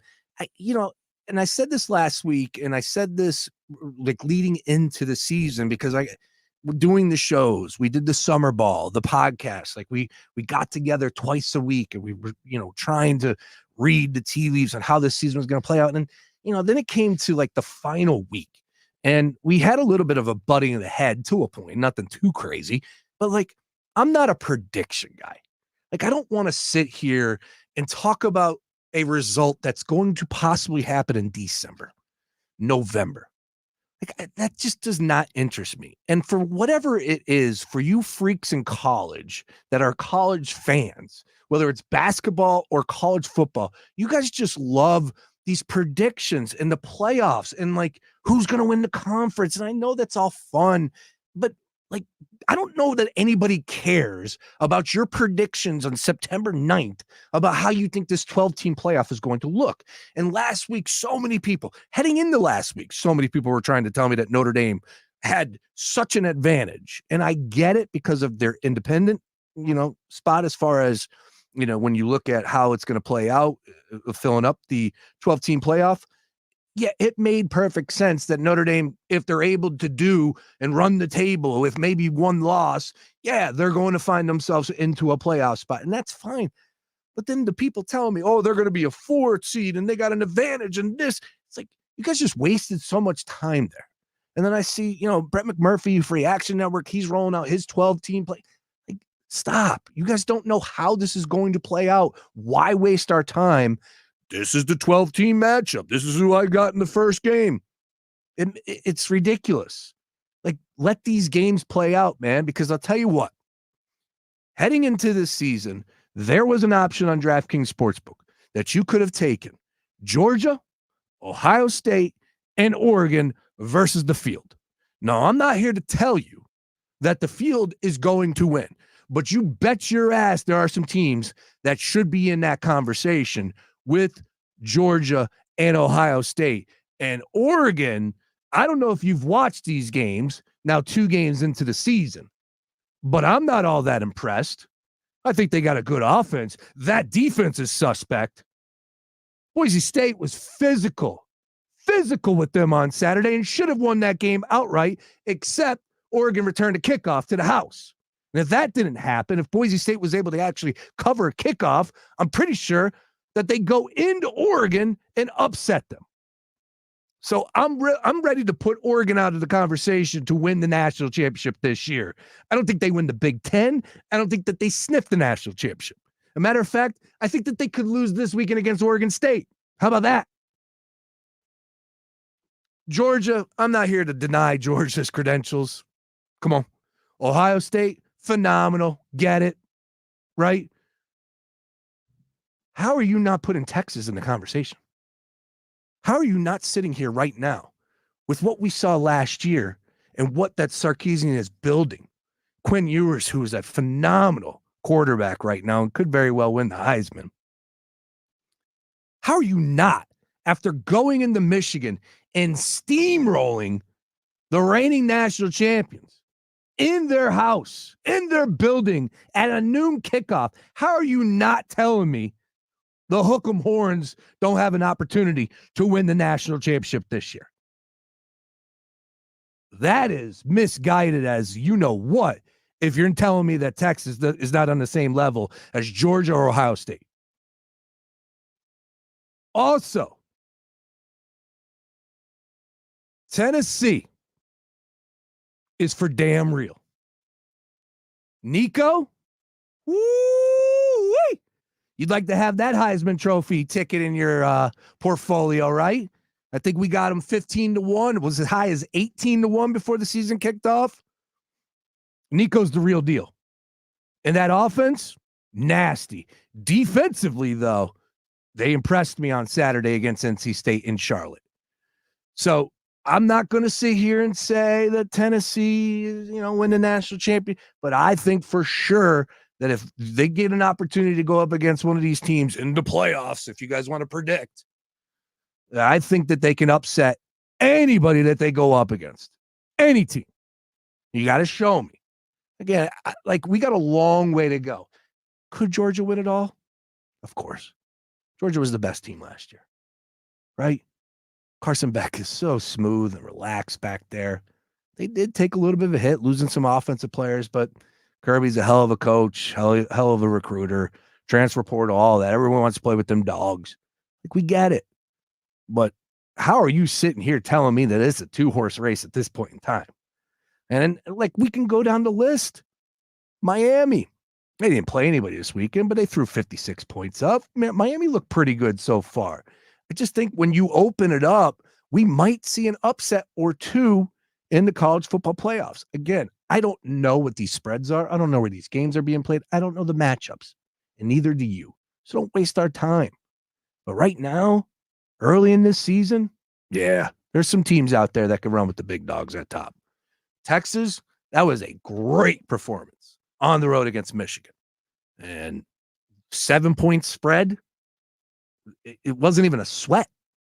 You didn't There wasn't one moment in that game, if you were given 7 on the road against Michigan back in Texas, that you were like, oh, man, this is going to be a tough one. No, it never was. What a great weekend of college football action, all the way up until like 2 a.m. Again, that Boise State game in Oregon was it had my attention on the Peacock Network. There were some really good games in the midnight hour, believe it or not, as far as college football was concerned on Saturday. So I looked up at the clock and I could not believe that I saw 2 o'clock in the morning, but there it was. Again, from the Oregon perspective, they got the 3:30 kickoff in Oregon State. Oregon State's got them before, so watch out. But, from the standpoint of what we've seen so far from the Ducks against Idaho to open up the season defensively, just the teams, Idaho looked like they were more physical, specifically in that second half. And then Boise State, absolutely up front, and especially on their offensive line going up against Oregon's defense, they scored 34. I'm not buying the Ducks right now to be on the level as those two. And I know that there were a lot of people say, oh, it's a 3-horse race going into the season. Here we are. Fun college football conversation. I'll be live with Ryan Beefcoil coming up at 7 o'clock. Matter of fact, he sent me his top 10 things that we learned from Saturday or from the previous week. And we're going to get into all of those on at 7 o'clock. We'll be streaming. I'll be live right here. His number one, let me give you number one. Oh, Michigan has a quarterback problem. So he did learn that over the weekend. All right. NFL, though, front and center. And from the big conversational points that we were going into the season with, and one of them happened to be, of course, the rookie quarterbacks. And who do you have confidence in? Caleb Williams, number 1 overall. The pressure is on. I watched Caleb Williams in Oklahoma, and I knew that this guy was special, right? And then he ends up, of course, over there at USC, follows Lincoln Riley, and like Heisman Trophy. They just retired his number on Saturday. Like, he's the real deal. He is a very, very talented quarterback. But, man, it just seems like there's a ton of pressure mentally, and maybe we saw a little bit of that come to fruition in that game against Tennessee. Like, it's just a different vibe when you get in that building and the expectations are there, and here it is. It's week 1. Let's go. And then all of a sudden you're down 14-0 and you can't move the football. It was bad. And no one's trying to make the case that for rookie quarterbacks, they need to be, CJ Stroud again. He raised the bar so high, or Ben Roethlisberger for his rookie quarterback year, or some of these other quarterbacks that have had success in their rookie season. There's not a lot of them over the years. I know Peyton Manning gets discussed, how bad he was in week 1 or in his rookie year. But Caleb Williams, the pressure is on. He was 14 of 29, 93 yards, only 15 yards rushing. Yeah, there was pressure mentally and pressure in his face as well. Caleb, tough spot, Chicago. For all you people out there that were pumping him up, Kyle Brandt was talking about winning the division yesterday and, talking about a team that could possibly get to the Super Bowl. It's like, wait a minute, dude. And I know that defense is good, but didn't Tennessee move the football on them a little bit in that first half? Will Levis, what the hell was that? Good grief. Also in the rookie quarterback category, Jaden Daniels, we discussed him, dual threat. We saw that full display yesterday. 184 yards in the air, 88 on the ground, 2 touchdowns. So that's going to give you a little bang for your buck from the fantasy perspective there. Got to get those receivers involved more. Come on, man. Terry McLaurin is too damn good for him to be non-existent. Bo Nix, Bo Nix is Bo Nix. I thought that the preseason was a facade. I thought it really was. And yesterday, not to say it was a facade from the preseason after seeing 1 week, but in Seattle, 26-42, 138, two INTs. It's just going to be tough for these rookie quarterbacks to be successful in year 1, right? And you could talk about from any rookie perspective, whatever position you want to put. And that's why Marvin Harrison Jr., for the people freaking out and hand in the air, just the expectation coming in, it's just tough for a rookie. You know who else it's tough for when it's your first time? Announcers.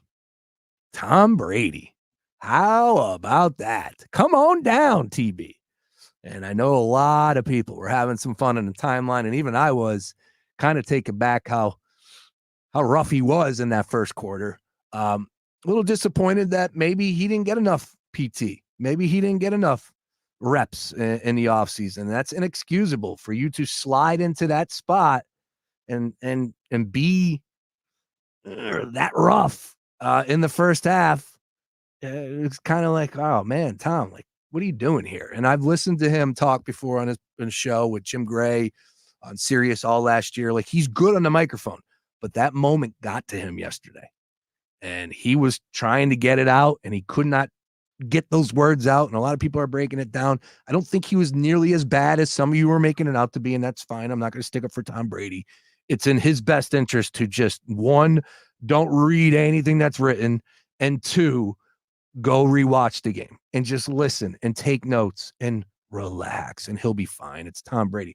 Oh, by the way, for all you people out there that like, Greg Olsen was robbed, man. Like, cry me a river. Come on, people. Like, you're selling it, right? Like, it's what we're doing here. Money controls all. The almighty dollar. Come on. You're calling up advertisers. I got Greg Olsen. All love and respect. He was a good announcer. It's Greg Olsen. Got Tom Brady here. I got Tom Brady here. Like take your pick from advertisers. Take your pick. Whoever you want. Well, A to Z. They're all available. But Greg Olsen, he got robbed. Like, he's still calling games. He was on my television yesterday. If he's that good, if he's the next Howard Cosell, then he'll get picked up and he'll be on somebody's A team. Just the crying over Greg Olsen is I hope you people have my back. You know what? I got fired for Anthony Gargano. I don't remember all you people having my back. That's how it works. Good grief. Ay. All right. We got to take a quick time out. Jerrold Colton's going to join me on the other side. We'll talk announcers, Eagles, and, of course, the Players Show. We're back. We're live from Chickies and Pete's in Marlton, New Jersey tonight. Britton Covey, Dave Spadaro. Nobody knows the Eagles better than Dave. And, of course, Jerrold Colton steering the ship yet again. And, folks, we got another announcement coming your way tomorrow. We're going to be adding on to that stage in the future weeks. So a lot to do. Don't go in. More Daily Ticket after this. We're less than 2 weeks away from our iHeartRadio Music Festival, presented by Capital One. Taking over T-Mobile Arena, Las Vegas, September 20th and 21st. Stream only on Hulu. Get tickets while you still can now at AXS.com. This year, you can be there to witness all of the incredible once-in-a-lifetime performances live and in person.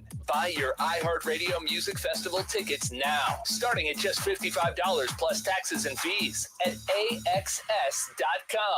Fox Sports Radio, The Gambler. Now, total traffic for Philadelphia. Watch for back on 95 southbound between Academy and Cotman. Getting word of a disabled vehicle there. And then once you get past that, generally slow down to the Betsy Ross. Northbound 95, stop and go Girard up the bridge. The westbound Schuylkill Jan, University to Girard and Boulevard to Belmont. Eastbound heavy 202 to Gulf Mills, Blue Route to Belmont. And Montgomery Drive to South. Blue Route southbound delays Broomall to Media Swarthmore. And northbound 95 to Route 1. Lara Tutela, total traffic. This report is sponsored by Indeed.com. Need to hire? You need Indeed. Their end-to-end solution helps you attract, interview, and hire candidates all year round. Schedule and conduct virtual interviews right from your Indeed dashboard. Learn more by visiting Indeed.com/credit. Hey everybody, this is Josh and Chuck from the Stuff You Should Know podcast. And if you've ever wanted to know about champagne, Satanism, the Stonewall Uprising. Oh, how about chaos theory, El Nino, LSD, little true crime sprinkled in, or maybe something historical like Rosa Parks. Yeah, if you want any of that or anything else you can think of, then look no further. We have you covered. That's right. Listen to the Stuff You Should Know podcast on America's #1 podcast network, iHeart. Open your free iHeart app and search Stuff You Should Know and start listening. Hello, I'm a Marine. No matter how you served. My buddies from the Army are all gone now. I'm really alone. No matter what you're going through, I keep getting calls about the bills, and I'm trying to get a job, but I feel so stuck. we are here for you. If you or a veteran in your life is experiencing thoughts of suicide, dial 988, then press 1 to reach the Veterans Crisis Line. GMFB Overtime has you covered as we dig into the first games of the season. Plus our take on Aaron Rodgers as Monday nights kick off Jets 49ers. And Tuesday, Pro Bowler Micah Parsons. Weekday mornings at 10 on PHL 17. Paul's new drone startup just lost its most genius computer scientist. We just lost our best genius to some new genius who's got a genius new idea. I'm going to have to find a new genius or two half geniuses and fast. He needs a computer scientist that can keep his startup from falling down. I need Indeed. Indeed you do. When you sponsor a job on Indeed, it's easier for talented candidates to find it, which makes it easier for you to hire them. Visit Indeed.com/credit and get $75 towards your first sponsored job. Terms and conditions apply. Hey, man, you all right? Need me to call 911? No, call Top Dog Law. Get top dollar for your accident at topdoglaw.com. Once again, that's topdoglaw.com. Just want to say, just saw a picture of Robert Saleh, head coach of the New York Jets. I mean, you know, I represent the bald community, I think, very well. That's a good-looking man right there. Brian Dable. He might be the first head coach fired. He lost a couple of LBs. He's looking sharp as a bald man, too. The bald guys are holding it down as far as the coaches out there. All right, we got Jets and Niners coming up. I don't think that's going to come in the handicap. Jets and Niners, 4-point spread on DraftKings Sportsbook. That's Monday Night Football in Week 1. And I got a great place for you to catch that game. And, of course, every Monday night moving forward, that's Chickies and Pete's. And, yeah, they got a bunch of locations. Tonight, though, going down at Chickies and Pete's in Marlton, New Jersey, it's the return of our Philadelphia Eagles Players Show. And the one and only Jerrold Colton will be steering the ship again. I believe we're in year 4. He'll be joined by Dave Spadaro and Eagles return man and wide receiver Britton Covey, and Jerrold Colton joining me right now on the Gambler Hotline. Good evening, Jerrold. How we doing today, sir? Hey, Sean, so excited, but guess what? How time flies. Year 5. Oh, Player Show. Jeez, We had Rodney McLeod year 1, and Avante and Dallas in year 2. Okay. TJ was year 3. Last year we rotated, and year 5 kicked it off with Britton Covey tonight. Oh, see, I could have done that in my head. Yes. Maybe last year with the rotating might have got me, but I knew we had the 3 players. All right. Year 5. Let's go. Excited. Let's go. It's going to be a lot of fun. Hey, and you know what? I think you could speak to this a little bit better than most, but I think the show is a little bit better when the Eagles win, right? You and I were just talking about that. I mean, isn't everything in this area better when the Eagles win? And I mean that sincerely. It is the sky is bluer, people are happier, and it's just everything is better when the Eagles win. And you know, that's what it's all about. Certainly from our show, I appreciate the players coming out and breaking things down with us and talking to us, but they don't want to come when they lose. No. Who wants to talk about a loss? So it's just everything about it.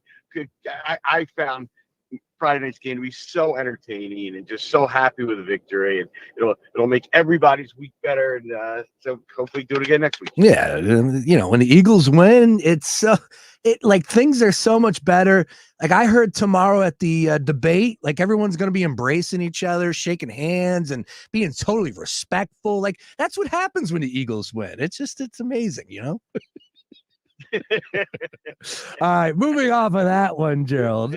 Let's talk a little bit. Only that when I see it, but yeah. Let's talk about the Eagles. Hey, you know what? We dove into it pretty good there, and of course, with the weirdness of Friday and you know, all the games being played on yesterday, and then, of course, like the Eagles are number 1 here. So for a lot of us, you know, I'm sure Friday everybody had a couple extra pops. Maybe it was a little late, but Friday Night Lights were awesome.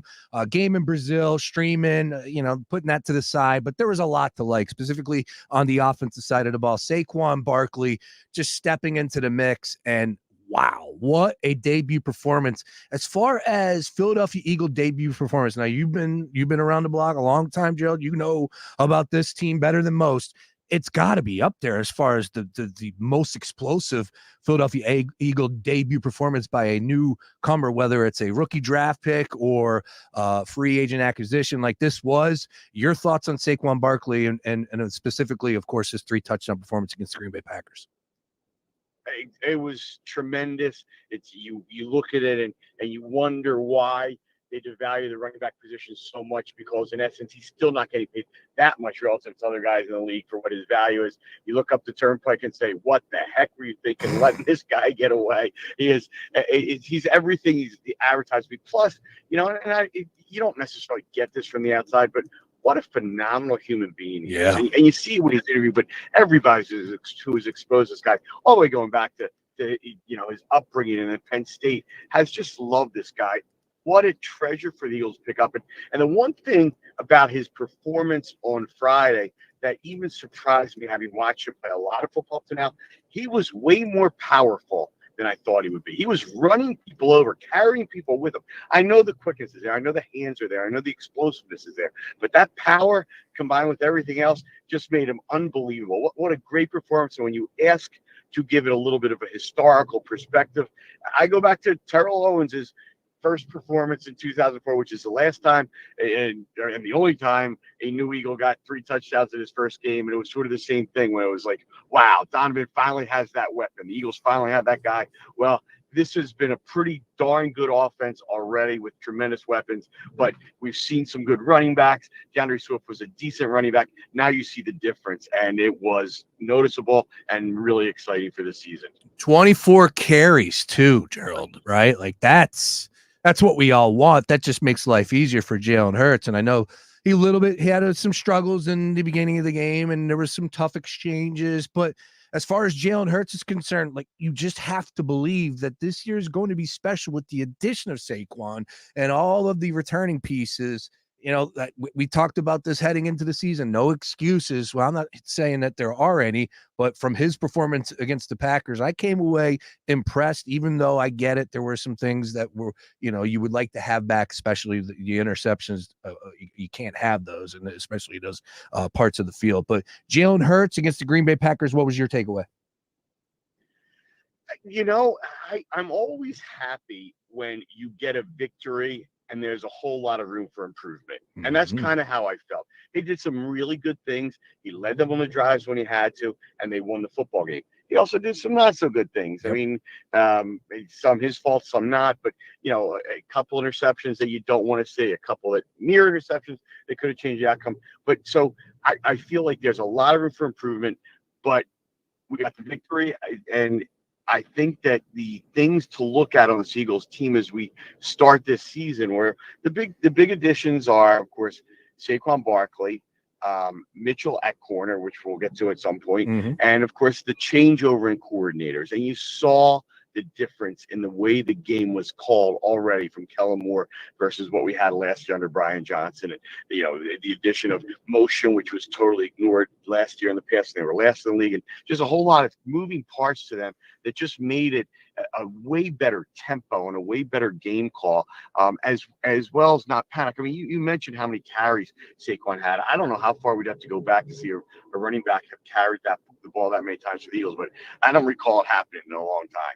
And and you and I have been out at the link when the crowd is chanting run the ball, and it's been sort of a cry going back a long time with team back to Andy Reid, really, that they don't run the football. And this team ran the football on Friday night, and it made all the difference in the world. And you hope they continue to do so, and you hope they continue to do so out of the running back position more so than the quarterback position. Yeah, Jerrold, you brought up TJ Edwards, and of course everybody was going crazy over the Chicago Bears defense, and rightfully so. And TJ, a big piece of that puzzle, but the linebackers, they performed well against Green Bay on Friday night. Over on the defensive side of the ball, your thoughts? What'd you like? And I know you brought up Mitchell at the cornerback position, a great selection in this year's draft. But as a whole, on the defensive side, your big, what impressed you the most? Because I know that, again, plenty of room to improve, as you said, and specifically getting after the quarterback, but shining the light positively on Friday night's performance, defensive side of the ball. What'd you like? Well, there were two guys who stood out in particular to me, and then in general, it was not a bad defensive performance, although there were certainly some flaws in it. But obviously, Quinyon Mitchell, I already mentioned. I had heard from the Eagles inside camp and the people that have been around this guy since he got to town, that they think they have a superstar. And Darius Slay has been a good quarterback. We've had good quarterbacks through the years, but I don't know that we've ever had a superstar cornerback, and he might be that guy, and that is really exciting. And for a first performance in the National Football League, that was an awfully good start for a guy. So I mean, that's just tremendous to look forward to his career and the impact he can make, because he looked good right away. And the other one that was both surprising and really pleasant to me was number 53, Zach Vaughn, who was picked up from New Orleans. And I just thought he had a tremendous game. One of the best linebacking performances we've seen in a long, long time in a Philadelphia Eagles uniform. He had the 2 sacks, the game-ending play. He was in on everything, and I just thought he was terrific.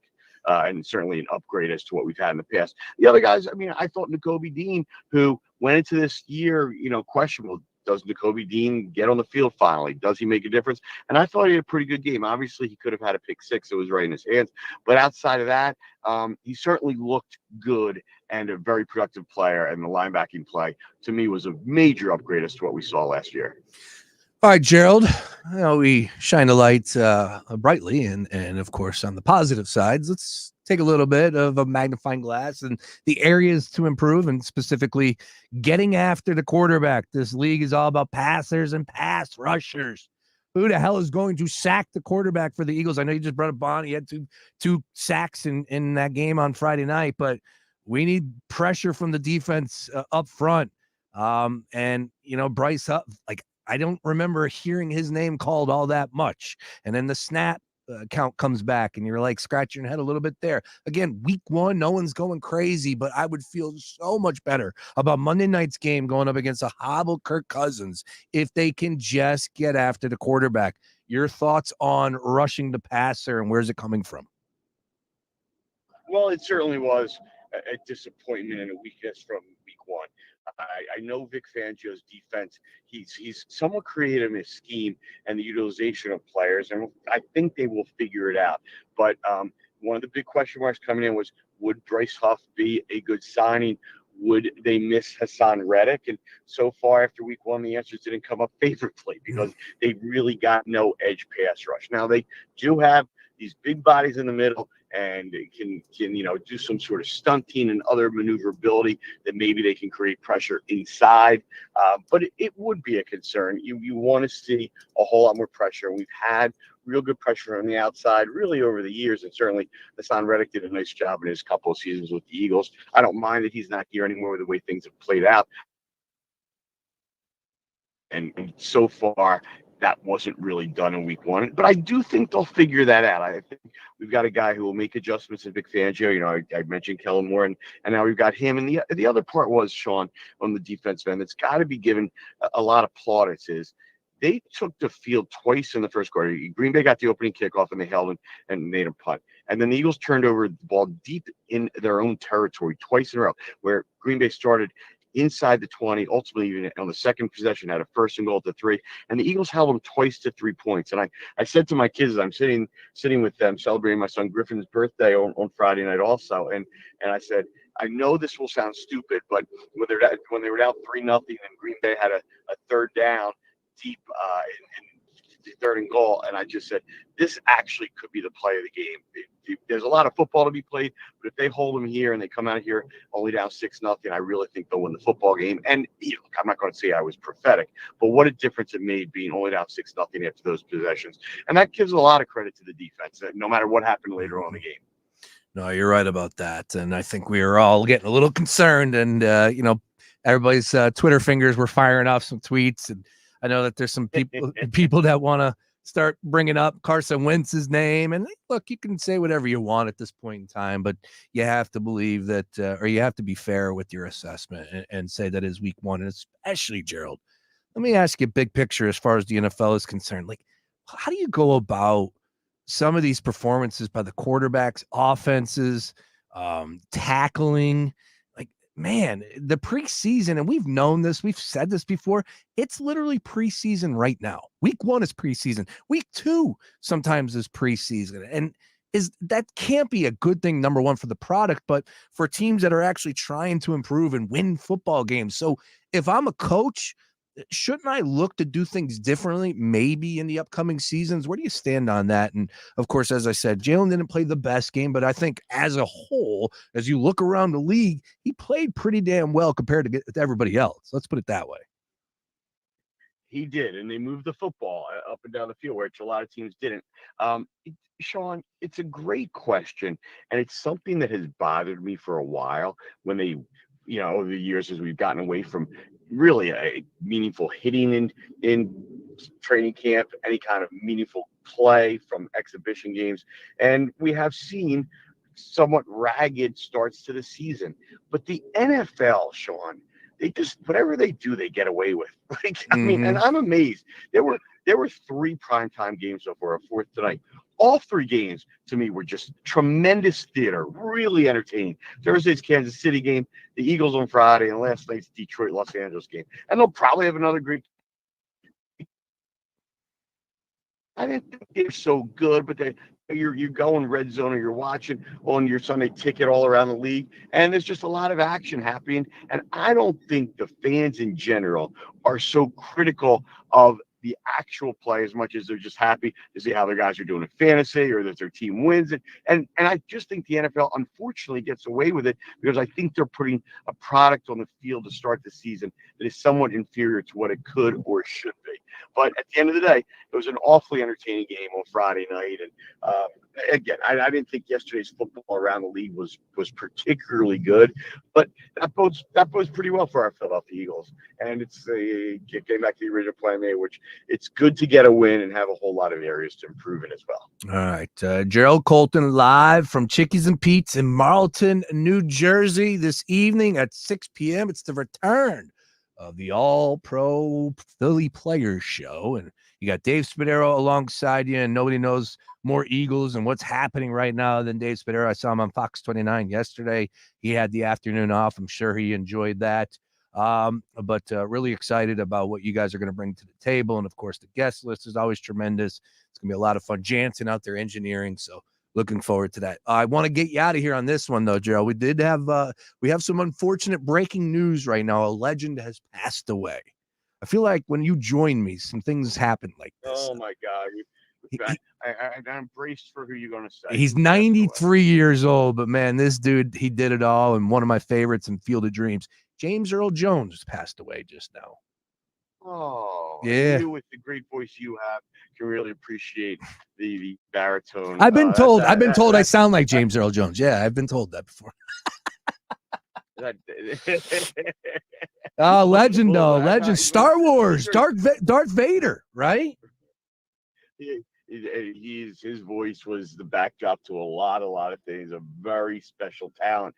Sean, it's funny when you said he was 93, and rest in peace, James Earl Jones. And thanks for the years of entertainment. But I was like, oh no, another one of my high school classmates. Oh no. Coming to America. Come on, man. Let's go. The great James Earl Jones. Oh yeah. Yeah. Eddie Murphy's dad, and I'd say that is a loss and a loss of another legend. So yeah, bad news every time I call you. Well, Jerrold, I look forward to hearing tonight with nothing but good news as the Eagles ended up winning in week 1. And fast forward to Monday night, I know that you'll be in the building. So will Dave, of course, Britton Covey. And I'm really looking forward to hearing what the thoughts are after playing in Brazil. I know that's going to be a big topic because everyone was losing their minds heading in, but the NFL, they get away with whatever they want, like you said, Jerrold. They really do. Kendrick Lamar and everything. But Sean, anybody in the area, come down. We have so much fun at Chickies and Pete's. And Britton Covey, he's a special guy, and he's a guy that we can all root for. He's a 5'8" guy you see walking down the street. You cannot believe he's in the National Football League. He's in year 3, and he's tough as can be, and also as nice as can be, and he's gracious with everybody. So you want to come say hi, take a picture with Britton Covey. We would all love to see you. And if not, stay tuned right here at 6 from 6 to 7, and we will be on chopping it up at Chickies and Pete's. My man, chopping it up at Chickies and Pete's. That's actually a good name for a show. show. I have to put that together for like a different show. All right. Nice work, Jerrold. I will be listening. Matter of fact, I'll be producing behind the scenes. So knock them dead, and I'll clip some clips for you. And chime in anytime you'd like. Hey, we are adding this year, though. We're streaming. Oh, by the way, we're streaming on our socials, so that's a big deal. I know Mike Powers is going to be out there so that people can watch you guys. We want to get you out to the building, but of course, if you're not in the Marlton, you're not in the New Jersey area, you can always watch. We'll be streaming on our socials and on YouTube at Fox PHL Gambler. And I think we're going to have another announcement soon. So a lot to like on a Monday night. Should be exciting. I do want to give shout out also to Mike Powers that you just mentioned, and Matt Schultz had a real lot to do every year with making this happen, and I'm so appreciative for all the help I get from them, from Jeff Moore, the entire crew at Fox Sports The Gambler, of course, the program director yourself, and Pete, and shout out Pete, the good man. And you know what, Pete and Roger, Chickies and Pete, they have been so supportive of us through the years. And, True. And we love it. And hopefully we bring them people coming to see our players out there every Monday night. My man. Jerrold, I'll talk to you a little bit. Have a great show tonight. See you soon. My man. There he is. Jerrold Colton once again on the Gambler Hotline. All right. Once again, James Earl Jones, 93 years old. Yeah. Field of Dreams. If you asked me my favorite sports movie, it's tough because Miracle loved Miracle, but it was always Field of Dreams as a kid. Absolutely. Huge baseball fan. If you build it, they will come. And of course, Terrence Mann, right? I think that's what he was. Yeah, Terrence Mann in that movie. And I love Field of Dreams. I'll still watch it right now. If it pops up on the TV, absolutely. It's one of my favorites. So, of course, he was a huge deal in that one. Coming to America, as we said, and the list goes on. One of the great actors of all time and definitely a great voice. Mufasa. How do you forget Mufasa from The Lion King? All right, 5 o'clock hour coming up on the other side. We will get back over to the NFL, talk more about Monday Night Football and the matchup that we have. We'll fire up DraftKings Sportsbook, see if we can pick some props that are jumping off the page at us, maybe a anytime touchdown winner or two. Last night with that Detroit and LA game, it was a anytime touchdown paradise with Williams scoring from the Rams, Cooper Kupp scoring a touchdown from the Rams. Jameson Williams found the end zone for the Lions. Gibbs found the end zone for the Lions. Everybody scored. And, if you were on it and that's all you played, nice work there. Unfortunately, I got a little crafty and decided to throw a Jared Goff 225 leg in my parlay. And even though they went to overtime, and even though he only needed 16 more yards as they went into overtime, I came up a loser. Bump, bump, bumpity bump. Yeah, that was a tough pill to swallow. Threw a little fun little parlay because I knew I was watching it on DraftKings Sportsbook. Make sure you use Brace as a promo code. And had 3 touchdown legs in there. I had Williams, Kupp, and Gibbs touchdown, and then just shy on the Jared Goff 225. So that was a tough pill to swallow. We'll see if we can fire one up on the Monday Night Football. Although I'm one-sided. You got to show it to me, Aaron Rodgers. I still don't think that you're going to be able to get away from anybody and everybody that's coming after you, but we'll see what happens. We'll talk all things Monday Night Football on the other side, plus NFL Week 1. More to get to. It's the Daily Ticket. Back after this. Attention, if you owe money to the IRS, this is an urgent message. The IRS is cracking down by sending out heart-stopping letters, aggressively garnishing paychecks, seizing bank accounts, and putting liens on homes and businesses. They call it enforced compliance, and you better watch out because penalties and interest on unpaid taxes compound daily, making it seem impossible to ever get out of debt. Don't let the tax debt destroy your life. You need to call Optima Tax Relief, the #1 tax resolution firm. Their experts experts in the Fresh Start Initiative, one of the biggest breaks that the IRS has ever offered. If you qualify, you could save thousands. Optima's resolved over $1 billion of tax debt for their clients. A-plus rated with the Better Business Bureau, they'll fight to get you the best deal possible. Call Optima now for a free consultation. Call 800-354-2840. 800-354-2840. 800-354-2840. Optima Tax Relief. Some restrictions apply. For complete details, please visit OptimaTaxRelief.com. This is your Monday Sports Minute, brought to you by BetMGM, the sportsbook born in Vegas. Hi, this is Bill Krakenberger from Fox Sports Radio's Countdown to Kickoff, presented to you by BetMGM. Tonight, we have a much-anticipated match between the San Francisco 49ers and the New York Jets. San Fran is a 4-point favorite. Aaron Rodgers is back again, but for how long this season? Of course, everyone remembers him going down in Week 1 last season. He's back from that Achilles tear. He didn't take a snap this preseason. 40 years old. Let's see how he does. 49ers on the other end hope to not have any effects of losing the Super Bowl, as they're the big favorites in the NFC to start the season again. Tonight, I do like the Jets with the points. Enjoy the game. New BetMGM customers can download the app today using code MINUTE to receive up to $1,500 back in bonus bets if they don't win their first bet. BetMGM and GameSense remind you to play responsibly. See BetMGM.com for terms. 21 plus to wager. New customer offer subject to eligibility requirements. Rewards are non-withdrawable bonus bets that expire in 7 days. Gambling problem? Call 1-800-GAMBLER. Join us at Chickies and Pete's in Marlton, New Jersey, from 6 to 7 p.m. every Monday throughout the NFL season, as Birds star returner receiver Britton Covey and other Birds players join host Jerrold Colton and Eagles insider Dave Spadaro for the All-Pro Philly Player Show, broadcast live on Fox Sports The Gambler. Right now at Macy's, it's the perfect time to start looking ahead to fall. Shop all the on-trend wardrobe updates you can wear now and keep wearing later, like flowy full-length dresses and easy lightweight layers like blazers, cardigans, and jackets. And Macy's has great deals on fall updates for every room in your home, like warm bedding and kitchen essentials. Plus, download the app for exclusive savings, inspiration, and more today at Macy's. Christian Home Services is thrilled to announce that Morvent and Gold Star are now part of our family. Enjoy superior cooling, heating, and plumbing services under one trusted name. Visit ChristianHomeservices.com today to learn more.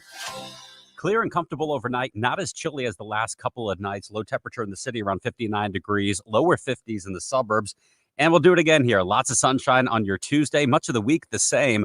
Comfortable humidity and high temperatures a little bit above average in the low and mid 80s. I'm meteorologist Adam Joseph with your 6 ABC forecast. This report is sponsored by Lowe's. Lowe's knows to start fall projects, you need reliable outdoor power equipment from Ego. Get your choice of a select 56-volt blower or chainsaw for $249. Lowe's knows home improvement. Valid through 10/2 while supplies last. Selection varies by location. Item number 520-7558 and item number 435-4078. Fox Sports Radio, The Gambler. Now, total traffic for Philadelphia. We've got you on traffic on the Schuylkill, westbound University to Girard, City to Belmont, and so the curve to Conshohocken, eastbound, so 202 to Gulf Mills, Blue Route to Belmont, and Montgomery Drive to South. The Vine Expressway westbound backed up Broad to the Schuylkill merge. Blue Route southbound delays St. David's and Media Swarthmore, and northbound heavy 95 to Route 1. 95 northbound stop and go Girard up the bridge, southbound, so Cotman to the Betsy Ross, 42 South Sluggish Walt Whitman to Creek Road. To tell total traffic. This report is sponsored by Robert Half. 9 out of 10 hiring managers are having difficulty hiring. Robert Half is here to help. Their recruiting professionals utilize their award-winning AI to connect businesses with highly skilled talent. At Robert Half, they know talent. Visit roberthalf.com/talent today. Febreze. So my home is also my office. And before I can focus, every room's gotta be clean. That means tidying up and spraying my Febreze Air Mist. Ooh, that's fresh. Febreze Air Mist scents are all high quality. They fight any weird funk, and they give my air an instant boost of freshness. So not only does my home smell good, I feel good too. After I Febreze, it's time to start my day. Breathe happy, Febreze, la la la la la. Wake up. Breakfast. And Nature Made vitamins. Whatever your morning sounds like, Nature Made fits right in. Whether you're looking for vitamin C or a multivitamin to get key nutrients, we've got you covered. Now that's a good morning. We take care of you so you can take on your day. Start your day with Nature Made, the #1 pharmacist recommended vitamin and supplement brand, based on a survey of pharmacists who recommend branded vitamins and supplements. Meet Cheryl. Hey. She's on vacation and lost in the moment. Unfortunately, so is her Chase debit card. It's gotta be somewhere. Maybe she lost it at salsa night. These skirts should have pockets. Or maybe she lost it at Pilates. 3 and 2 and... But she's not worried. With the Chase mobile app, she can lock her card till it turns up. Tools that help protect. One bank that puts you in control. Visit chase.com/checking. Chase, make more of what's yours. Chase mobile app is available for select mobile devices. Message and data rates may apply. JP Morgan Chase Bank, N.A. member FDIC. Some people just know the best